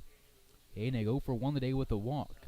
Last hit in the 4th inning and takes a 2-1 count now. Larks put one aboard with a walk in the last inning and scored none. They've been scoreless since the 1st inning. Dylan Dreiling, a Tennessee commit, has a perfect game grade of 9, which in their words is a potential top 10 round pick and or highest level college prospect, and is the number 2 player in Kansas according to their service last I checked. Gets a pop-up player in the middle of the infield. Kavanaugh gets under it, and this one will be caught for out number 1. Dreiling is a guy who can do it all. He's definitely a 5-tool player. Can field, hits, run, and pitch. But offensively and defensively has the 5 tools. Pitching is a 6th tool. 1 away, first pitch fastball to Brazel in the zone, 0-1 counts. He pitched for the Indians 1 year with Brock Loomis as his catcher. That was in 2019. Loomis was a junior. Dreiling was a Dreiling was a freshman, and now they're teaming up for the Larks. They also had Palmer Hutchison on that team. Hutchison standing at 3rd. Trey Riggs on the team as well. Trey Riggs is in the dugouts, not expecting to pitch today.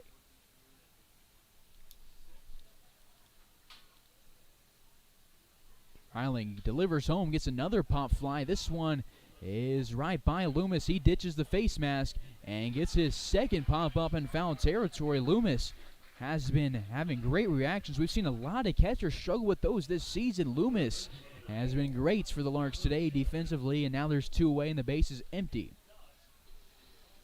Dylan Dreiling, a 2-sport athlete, was the quarterback for the Hayes High Indians as well this season, and then was a team player. He went down with an injury, so they put his teammate Jordan Dale at quarterback, and then Dale had a great game, and so Dylan was actually quarantined after that game, not injured. And then Dale had a breakout star game, and Dylan just took it in stride, started playing running back for the Indians, and had a great season running for them, and gets a 1-2-3 inning for the Larks here. And he gives the Larks a 3-1 lead in the bottom of the 6th as we go to the bottom half.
Bottom of the 6th, Jeremiah Scott back to the rubber, and Hutchison will lead it off for the Larks.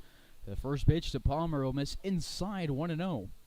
Palmer today 0 for 0 with a couple of walks. and he drove in a run in the first inning through a base on balls. Jeremiah Scott has thrown 4 1/3 and gets the second pitch of his 6th inning to go on a hard ground ball to Iwata. He slides, spins, and throws in time. A great play from the shortstop will get Hutchison out. So it was a well-hit ball rolling in the infield, but a better play from their shortstop of Denver. 1 away. Scott has now thrown 50 pitches today, gotten strikes on 31 of them, has allowed 1 hit through 4 2/3, 2 strikeouts and 2 walks. He's been lights out after Jason Simpson threw 2/3 of an innings, gave up 3 hits, 4 walks, and had 3 earned runs. 1-0 as Cade Brown comes to the dish, takes a first pitch off speed outside. Brown singled home a pair of runs in the first inning and then flew out in the 3rd inning. Loomis on deck with Palmer in the hole for the Hayes Larks. 1-0 with 1 away and the base is empty at the letters of Brown. 1 ball and 1 strike. Brown, the Oklahoma Sooner, digs back into the right-hander's batter's box, getting his second look at Scott. It's 0 for 1 against Scott today. 1-1, Scott delivers from the windup off speed, misses low and outside. 2-1. Brown spent the spring redshirting for the Sooners out of the Big 12. We'll see how long the Sooners will be in the Big 12 and how long it takes for the conference to figure them out and what's going on. 2-1. We'll miss inside. 3-1.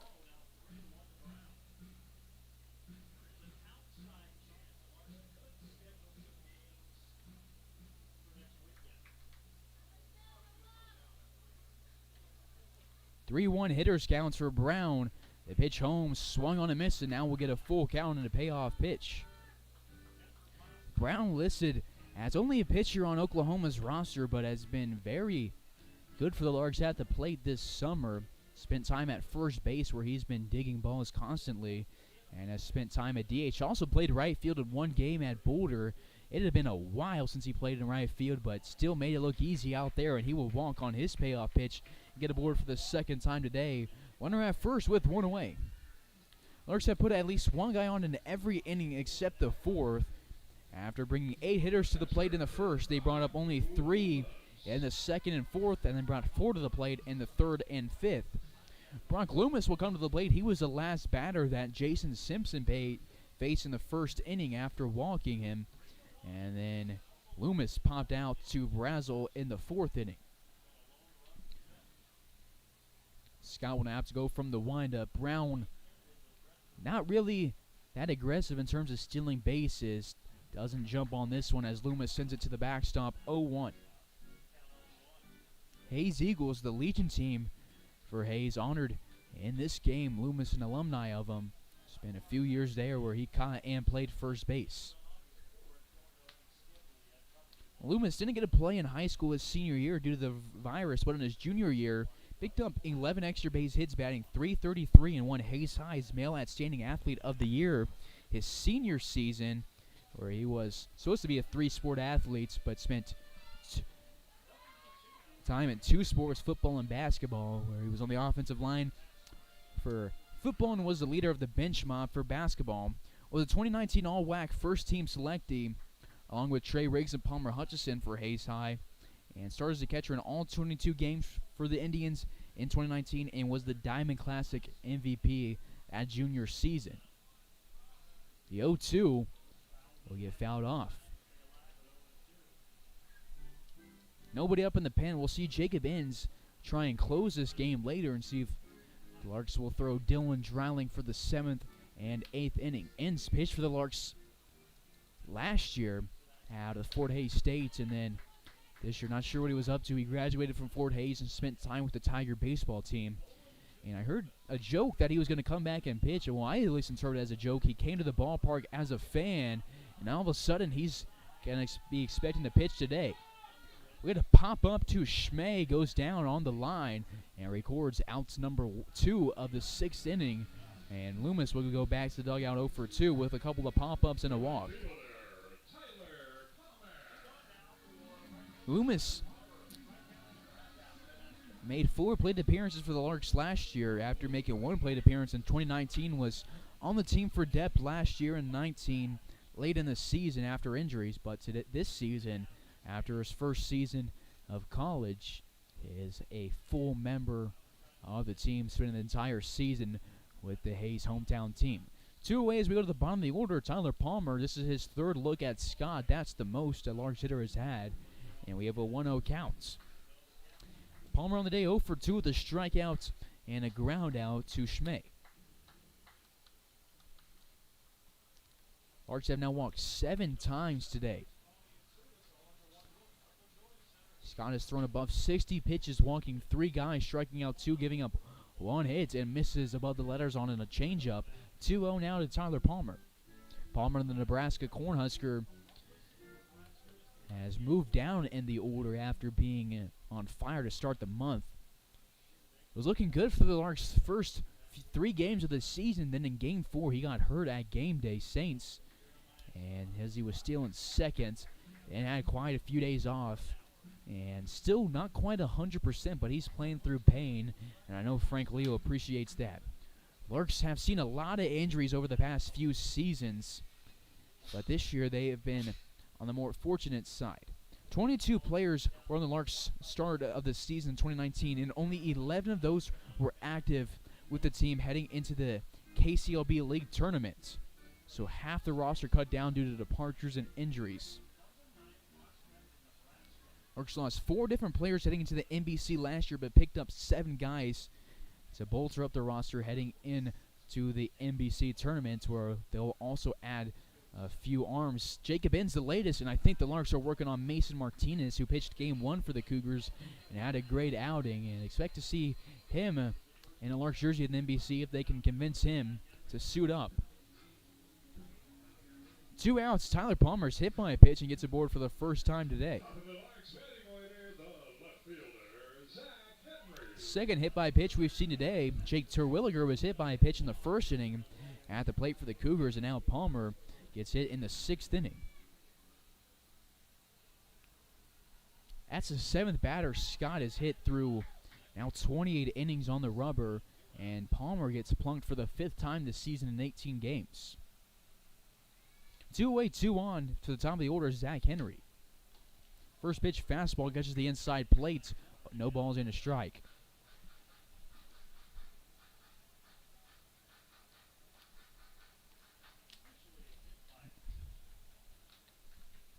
Henry on the day 0 for 2 with a walk and a pair of groundouts in his last 2 ABs. 0-1 count under the lights here in Hayes, Kansas on a beautiful Sunday evening. The 0-1 home and off speed comes in slow but gets a called strike 2 on Henry. Zach this season has driven in 16 runs. 3 of those have come against the Cougars this year. No balls, 2 strikes, 2 away. Scott will go from the stretch to the left fielder out of Rockwall, Texas, and Henry will go down swinging on 3 pitches. Scott's 3rd strikeout of the day.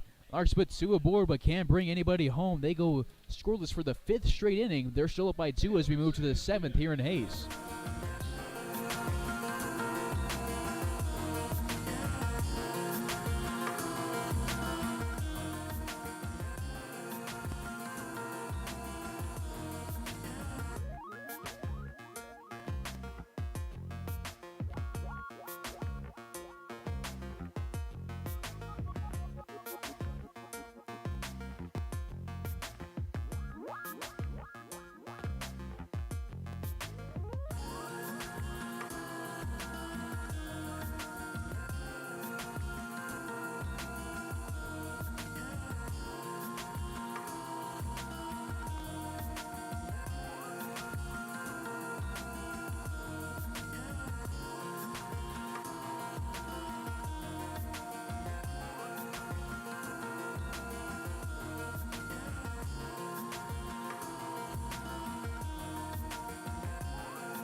Top of the 7th here from Larks Park in Ellis County.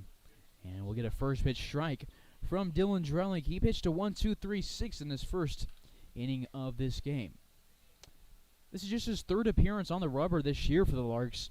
Pitched on June 6th and then on the 22nd.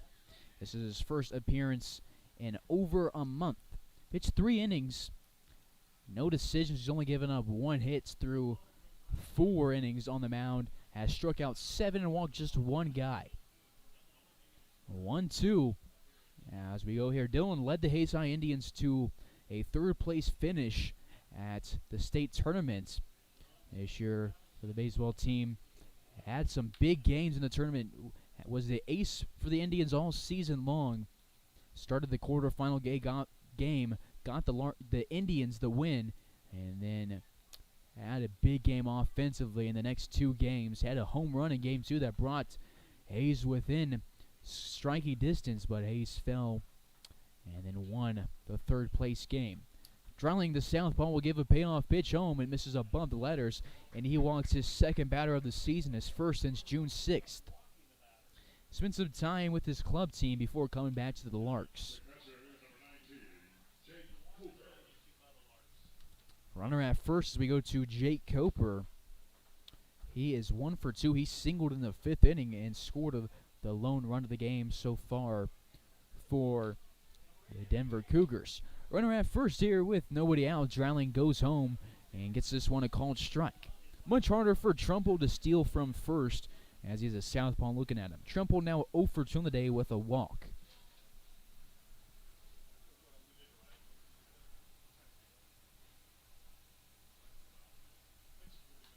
0-1 popped up over to the right side. It'll go out of play and we'll go 0-2. Dylan Drowling, the grandson of Larks head coach Frank Leo. He has been bleeding baseball his entire life. Drowling at the plate this year for the Larks, batting .303 through 39 plate appearances. And he will strike out Coper here on 3 pitches. His first strikeout of the day, and strikeout number 8 of the season for Drowling.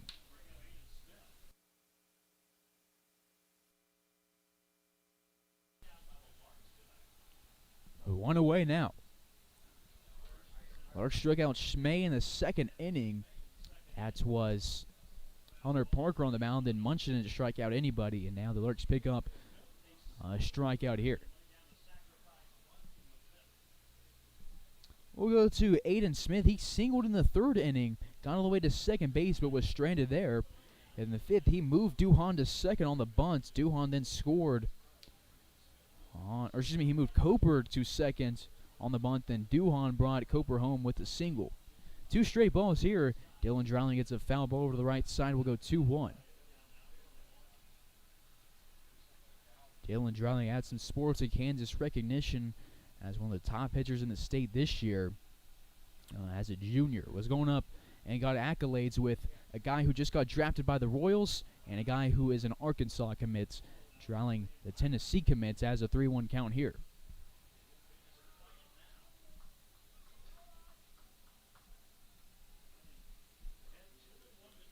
They'll go from the stretch. 3-1 hitters counts for Smith. Smith from UCCS. Pitch number 5 will miss inside, and Drowling walks his 2nd batter in the inning. Now there's 2 on with 1 out. Larks hadn't walked anybody prior to this inning. They've walked 2 out of the past 3. And we'll go to the top of the order, Braden Duhan.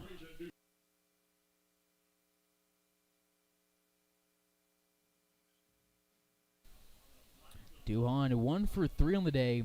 Has gone out because of Zach Henry 2 times, and then he singled and drove in a run in the 5th. 1 away. He sends this one to the Larks bullpen, 0-1.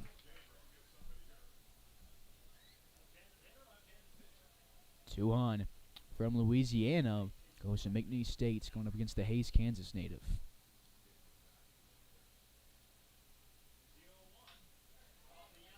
This one will drop in center field. It's the first hit the Larks have allowed since the 5th inning, and the bases are loaded for the Cougars. A couple of high schoolers in the game today. Siefkin, a high schooler, pitched yesterday, but today Schmey, a high schooler, playing third base for the Cougars, and Dylan Drowning, a high schooler, on the mound. One away, bases jacked for Jake Terwilliger. That's just the 4th hit of the game for the Cougars. Timing on the swing from Terwilliger a little off, and he goes 0-1 in the count.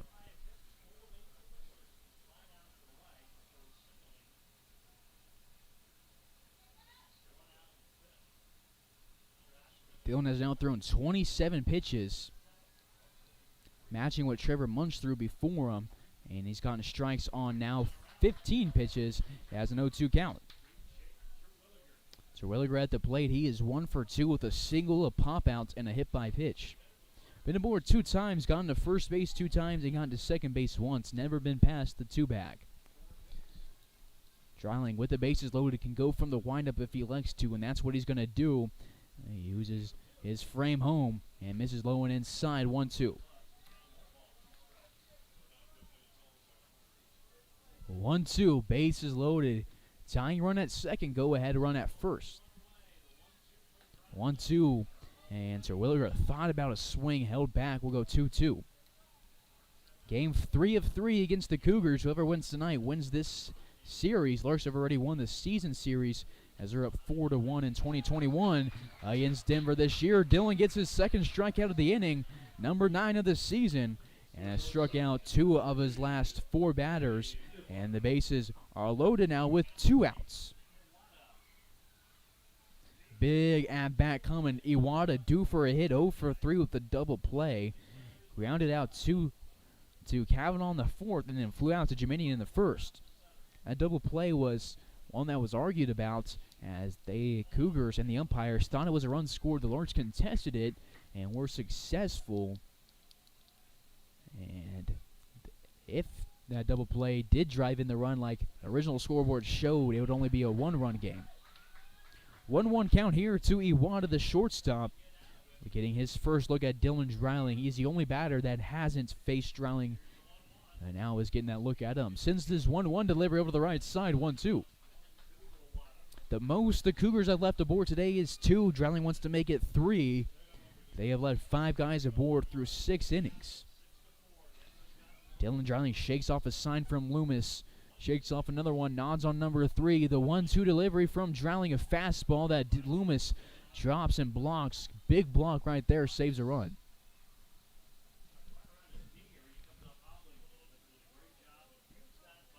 2-2 count. Loomis, the 6'1" catcher, has had a huge play.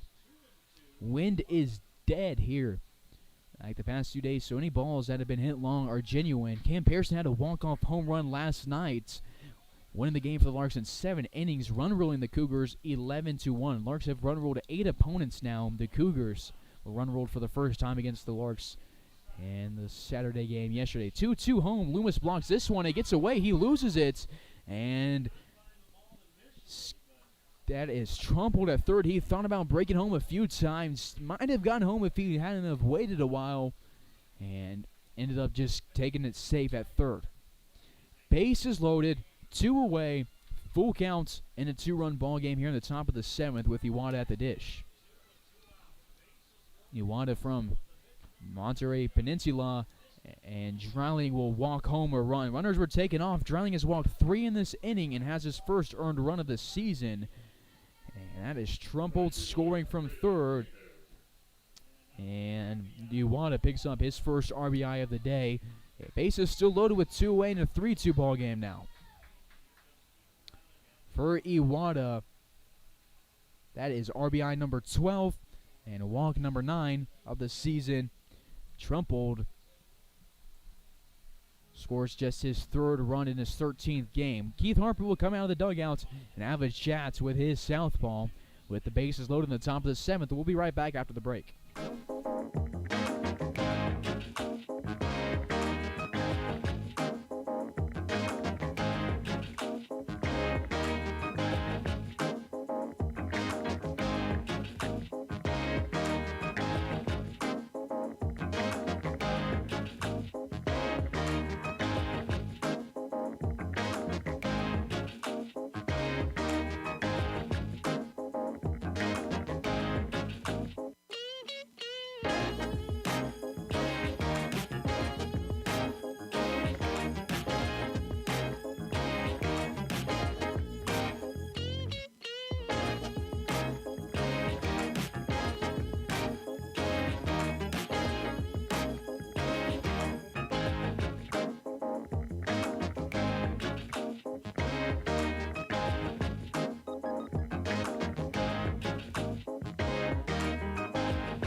Down visit between the middle infield, Loomis, Drouling, and Harper comes to a close. Bases loaded for Braden Koenig. He walked in the fourth inning.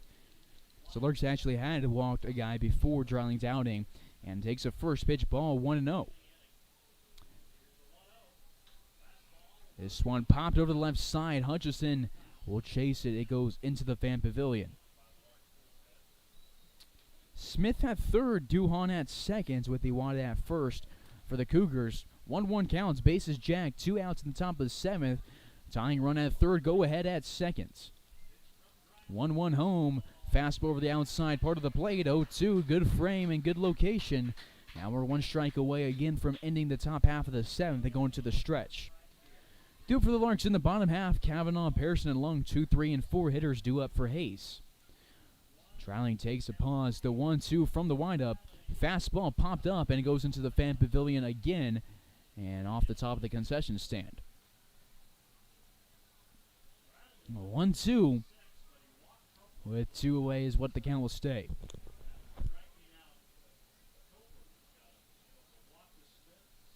One-two gets a swing and a miss, and Koenig chases. Drouling strikes out 3, walks 3, and allows a hit and a run in the 7th, but that strikeout a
Audio back now. That was Leo Jemenian who had the home run. We've had a lot of issues with technology this season, but we've got the audio back now.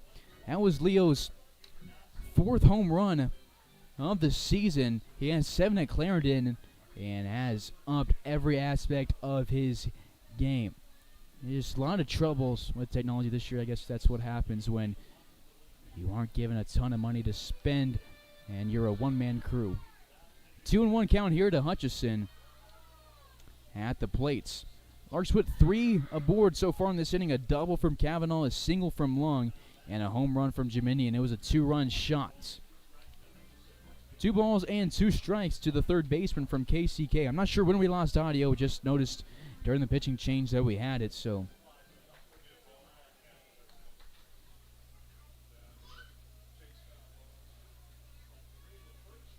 We'll go 2-2 to Lung. This one's hit well to right field. Koenig moves back. He's at the warning track. He looks up and makes the catch on the warning track.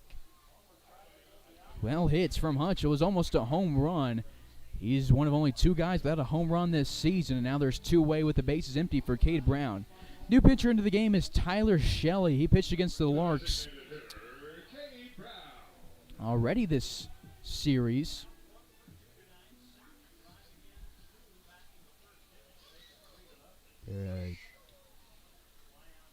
He's a righty. He's wearing the number 24 jersey and throws this one behind the number 28 on Cade Brown's back. He pitched yesterday, went a third of an inning, gave up 2 earned runs, a walk, and a hit against the Larks yesterday. Larks victorious yesterday, winning 11-0 in 7 innings, run rolling the Cougars. Brown will send this one out to play over to the right side. 1 ball, 1 strike. Brown on the day, 1 for 2 with a single and a walk.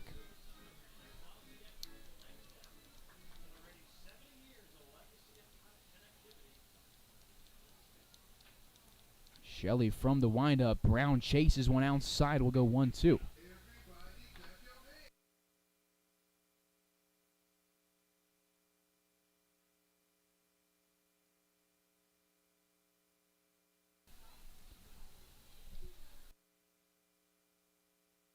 One-two will catch the inside corner, and Brown goes down on strikes. Kavanaugh doubles, scores a run.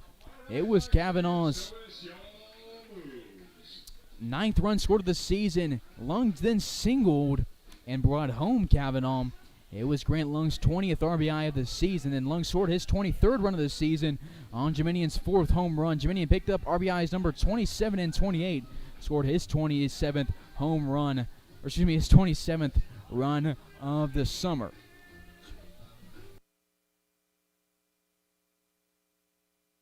Larks have now hit 8 home runs against the Cougars this season, thanks to Leo Jemenian. And we'll get Jacob Enns to come in for the 8th inning for the Larks.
Top of the 8th, and Jacob Enns will make his first appearance of 2021 for Larks. He plays at Fort Hays State University, so he's familiar with Larks Park.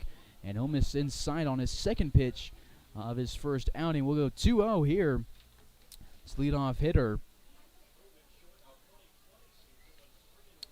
that is Will Brazel. Dylan Dreiling throws 2 innings, strikes out 3, and gives up the Larks' second run of the game in his outing. Larks picked up 3 hits, left nobody on, and scored 3 runs in the 7th after allowing 1 in the top half. Ends pitched for the Larks last year and is back with the team. Walks his first batter on 4 pitches. That's Will Brazel. Brazel now been aboard for the first time here in the 8th inning after going 0 for 3 in his first 2 at-bats.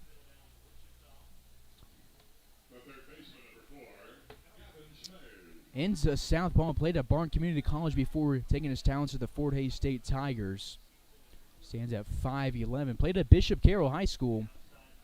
And this year for the Tigers, threw a 30 1/3 innings and had an ERA of 5.93. Last year for the Larks, he pitched in 12 games, one of them at the NBC. There was 17 1/3 innings, had an ERA of .52. 0.52. Great numbers for him, but has thrown 6 straight balls in his first outing of 2021 in the Larks uniform. And the wild pitch will put Brazel at second, and Harp's going to have a chat with this guy.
Inns has thrown 6 straight balls and now 7 straight.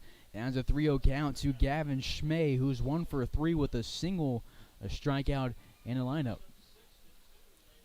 3-0 here to the third baseman with the runner at second. Inns gets this first one over the inside part of the plate. 3-1.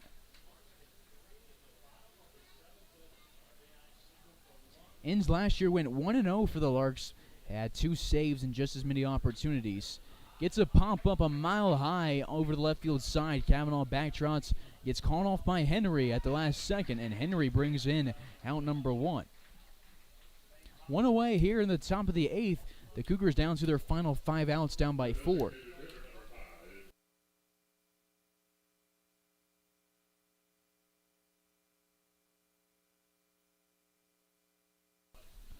Jake last year for the Larks struck out 22 guys, walked just 9, and gave up just 1 earned run. Larks last year went 22-10. This season they're 27-5. They got all the way to the winners bracket quarterfinals in NBC last year before they lost their first game at the NBC. After winning 2 games, then lost their first game in the losers bracket. This year they're hoping for a better run. Jacob Inns has now another 2-0 count against a new batter, Trumbull.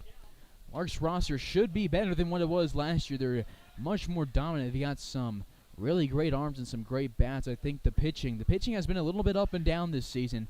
That's going to be the big thing for the Larks in the NBC tournament, is that pitching can come through. Larks bats have just always been hot, and they keep getting on base. We got 3 guys with an on-base percentage at 500 or higher right now, and Divis is on pace to break his record that he set in 2018 for on-base percentage. So the offense is there.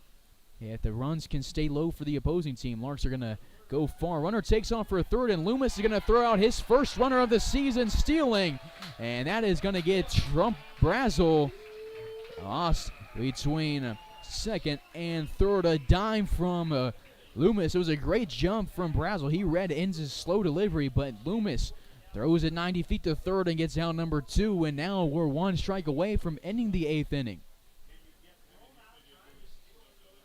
So they say never make the first or third outs at third base, but what about the second one? And Inns strikes out his first batter of the season. So after allowing a walk to lead off the inning and throwing 6 straight balls, he strikes out a guy, leaves the bases empty, 2, and gets 3 outs here in the top of the 8th. Hayes up by 4 as we go to the bottom half of this 8th inning.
Jake Terwilliger will take over on the mound. He's the 4th pitcher of the game for the Cougars, smashing the total of the Larks. He'll lead it off against Brock Loomis. Check swing from Loomis.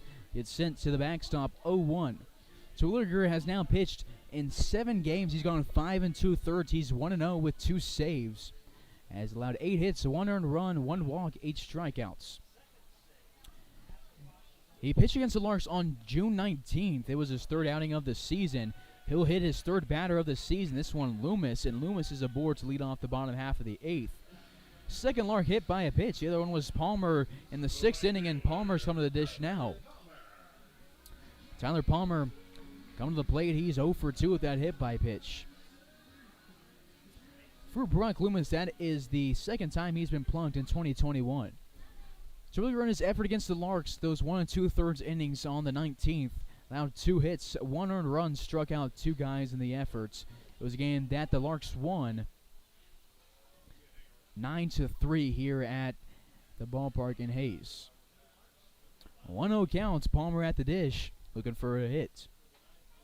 No courtesy runner for the catcher, Loomis. 1 ball and a strike.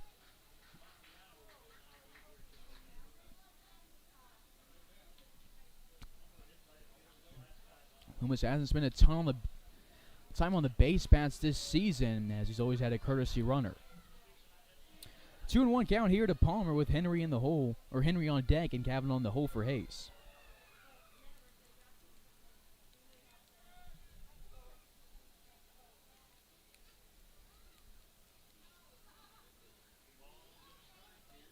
Two one home, popped up over the right side and back. Will go 2-2 with the counts.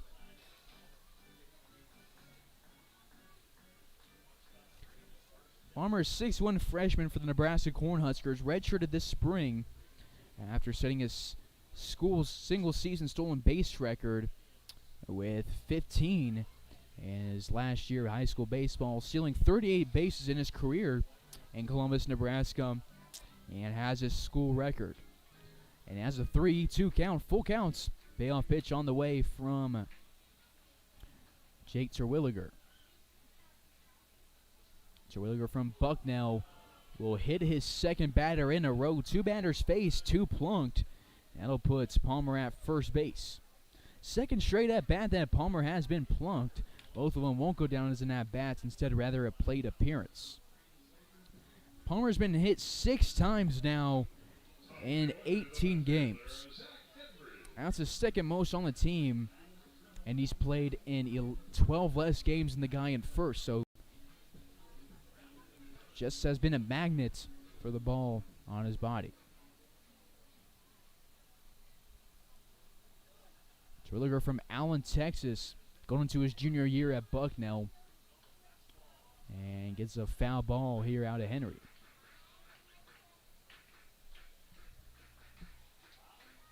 Two on with nobody out here in the bottom of the 8th.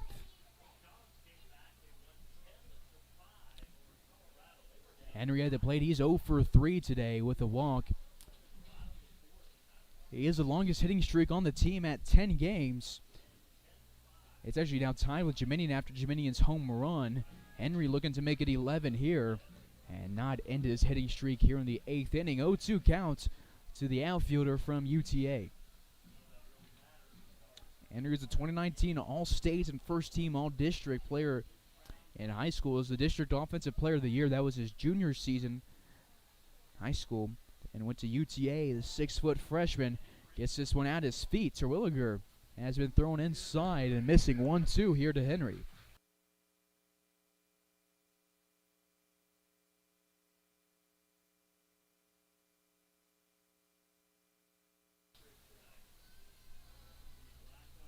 Henry, 1-2 count. Terwilliger from Bucknell will deliver home. Henry rips it down the right field line. It's going to be fair, making the 11-game hitting streak for him. The ball rolls to the corner.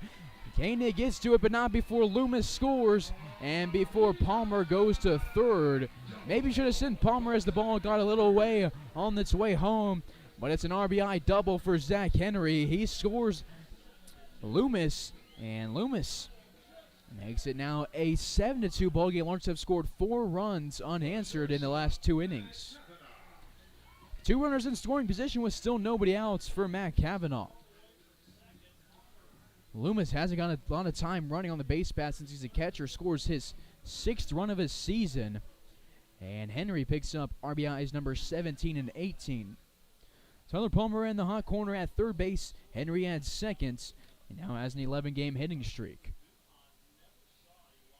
That's the second longest hitting streak the Larks have seen this season. The other one came from Divis. It was at 18 games before it was broken up. But Divis is currently riding a 24-game on-base streak and has gone aboard in every single game he's hit in tonight. Tonight's lineup for the Larks missing a few big names in like Divis and Schmidt, guys who have been in the order a lot this year. Lawson too as well. Crowell has been in the order a lot for Evans, and they're getting a rest. That just shows how much depth this team has, that they're up by 5 here in the 8th with still a very talented roster. It's not like these guys are like, oh, these guys are just backups. No, these guys could start on any team in the RMBL. They're either played in, and it just goes to show how much talent this Larks roster has, and it's why I think this team is something to watch for in the NBC. I mean, 1 through 9 in the order, very dangerous hitters. 1-1 home, line to right field, and we'll go 1-2 against Kavanaugh. Kavanaugh doubled in the 7th inning when our audio was out, and then he scored on the long single. He's 1 for 4. 1 ball, 2 strikes, nobody out, 2 in scoring position here in the bottom of the 8th. 7-2 ball game. And Kavanaugh will strike out for the second time today. So that's out number 1. Larks went into the 7th inning in yesterday's ball game, up 9-0, and then scored 2 runs to run rule the Cougars. They need 5 more in this inning to run rule them for a second straight game. Larks have run ruled 8 different teams this year in 8 different games, and have just been cruising to victories, and they have won their second straight Rocky Mountain Baseball League championship, winning it a few days ago with still a lot of league games on their schedule. It's just been a great season for the Larks. A 1-0 from Terwilliger will miss low. We'll go now. That was the first pitch. Now we'll go 1-0. 1 away here in the bottom half of the 8th inning. Terwilliger from the windup gets a swing and a miss out to Cam Pearson. Pearson on the day, 2 for 4. He started his day off 2 for 2 with a pair of singles and a run. Since then, has had 2 groundouts to Awada in the 5th and 7th inning.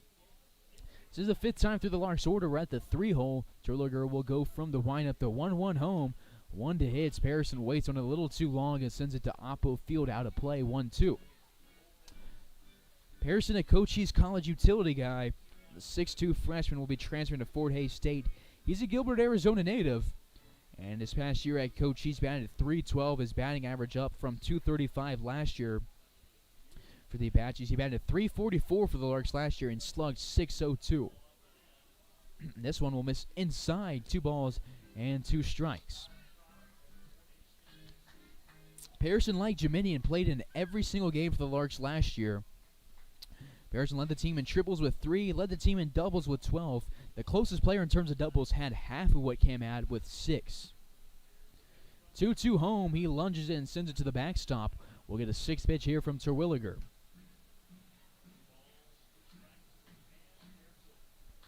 Talked about how Terwilliger is the 4th pitcher of the game. Simpson threw 2/3 of an inning and had 3 earned runs, and Scott came in 5 2/3 with 3 earned runs all in the 7th inning. He threw 4 hitless innings against the Larks, so don't let that 8th inning fool you. He was great today. Then Torrance came in. I don't know why our game teacher keeps showing Torrance when it's Shelley on the mound. Our game changer, whoever's running it, has been struggling this year. And then Terwilliger has now thrown 2/3 of an inning on 21 pitches, and he will strike out Cam Pearson. Second straight strikeout for Terwilliger, and there's 2 away. Terwilliger has struck out 10 guys this season after those last 2 strikeouts. Larks have scored 1 in this inning. It was Zach Henry's double, and now we'll go to Grant Lung. Lung singled home a run back in the last inning. He's hit in every other inning prior to this one, hit in the 1st, 3rd, 5th, and 7th, and now is in the 8th. He's 2 for 3 with 2 singles and a walk. Scored 2 times and driven in 1. He scored on Jeminian's 2-run home run to left field. I wish we had audio on that. I can't explain to you how frustrated I am with that situation. 2-0 as this one will miss outside here to Grant Lung. Lung looking for his 3rd hit of the day. Grant put his hitting streak back at 1 today after having to hit at 0 for a few days. Jeminian's hitting streak now at 10. Henry's at 11. And then Brady Evans has a 5-game hitting streak with Palmer Hutchison at 5 games as well. Hutchison's in danger of ending tonight. Those are your top 4 in terms of hitting streaks active right now. 3-0 count here to Grant Lung. It's a fastball at the knees. We'll go 3-1 hitters counts for the first baseman from the University of Sioux Falls. It's the 75th anniversary of Hays Larks baseball. Came to Larks in 1946 and now in 2021. Celebrating the 75th anniversary. Lung will walk on 5 pitches. Terwilliger's hit 2, allowed a double, now walked 1, and the bases are loaded with 2 outs for Leo Jeminian, who homered in his last AB.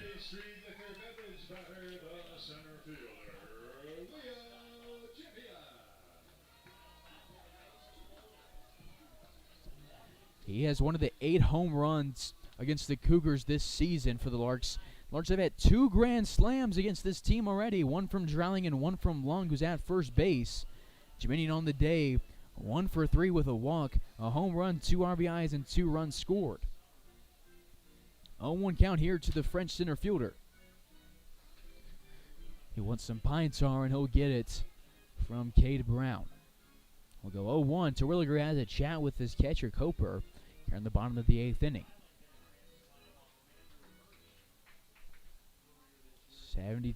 7-2 ball game here in the bottom of the 8th.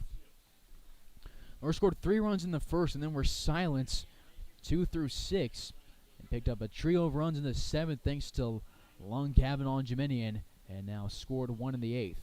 This one over the left-hander's batter's box. Coper moves to his right and scoops it. We'll go 1-1, saves a run right there with the scoop.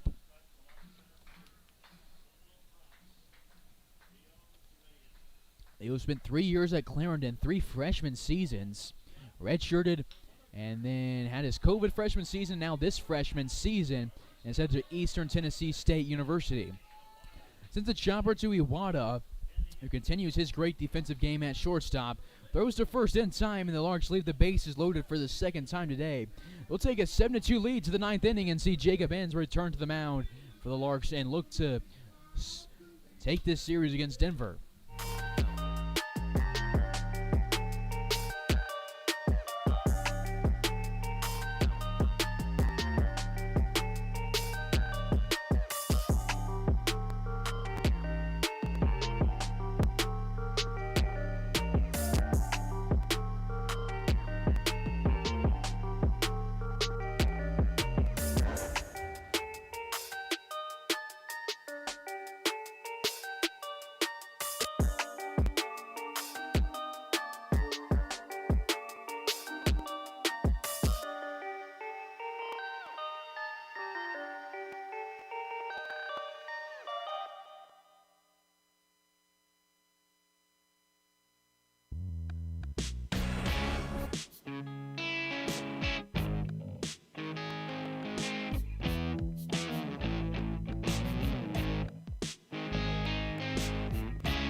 Jacob Enns will return for his second inning of work.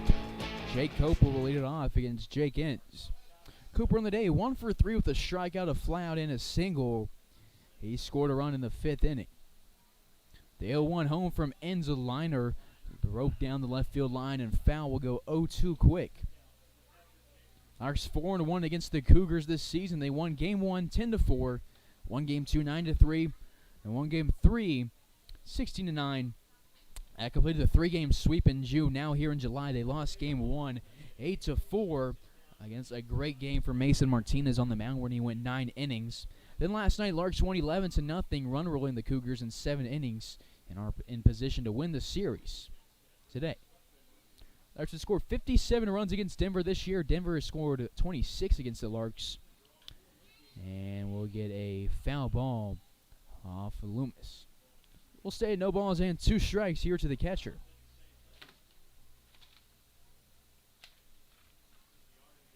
California native versus Wichita native squaring off here. Larks on opening day. The roster had 1 southpaw pitcher on it. It was Dylan Dreiling. And then Jake Fitzgibbons, who was scheduled to come to the team along with Trevor Munch. Both came a little later on. We got 2 more southpaws, and now it ends the 4th southpaw the Larks have. It's huge for the Larks to have both righty and left-handed pitchers that you can trust in the games. 1-2 home, lined up the middle, and Pearson a little too far to first base will allow a single here to lead off the 9th inning.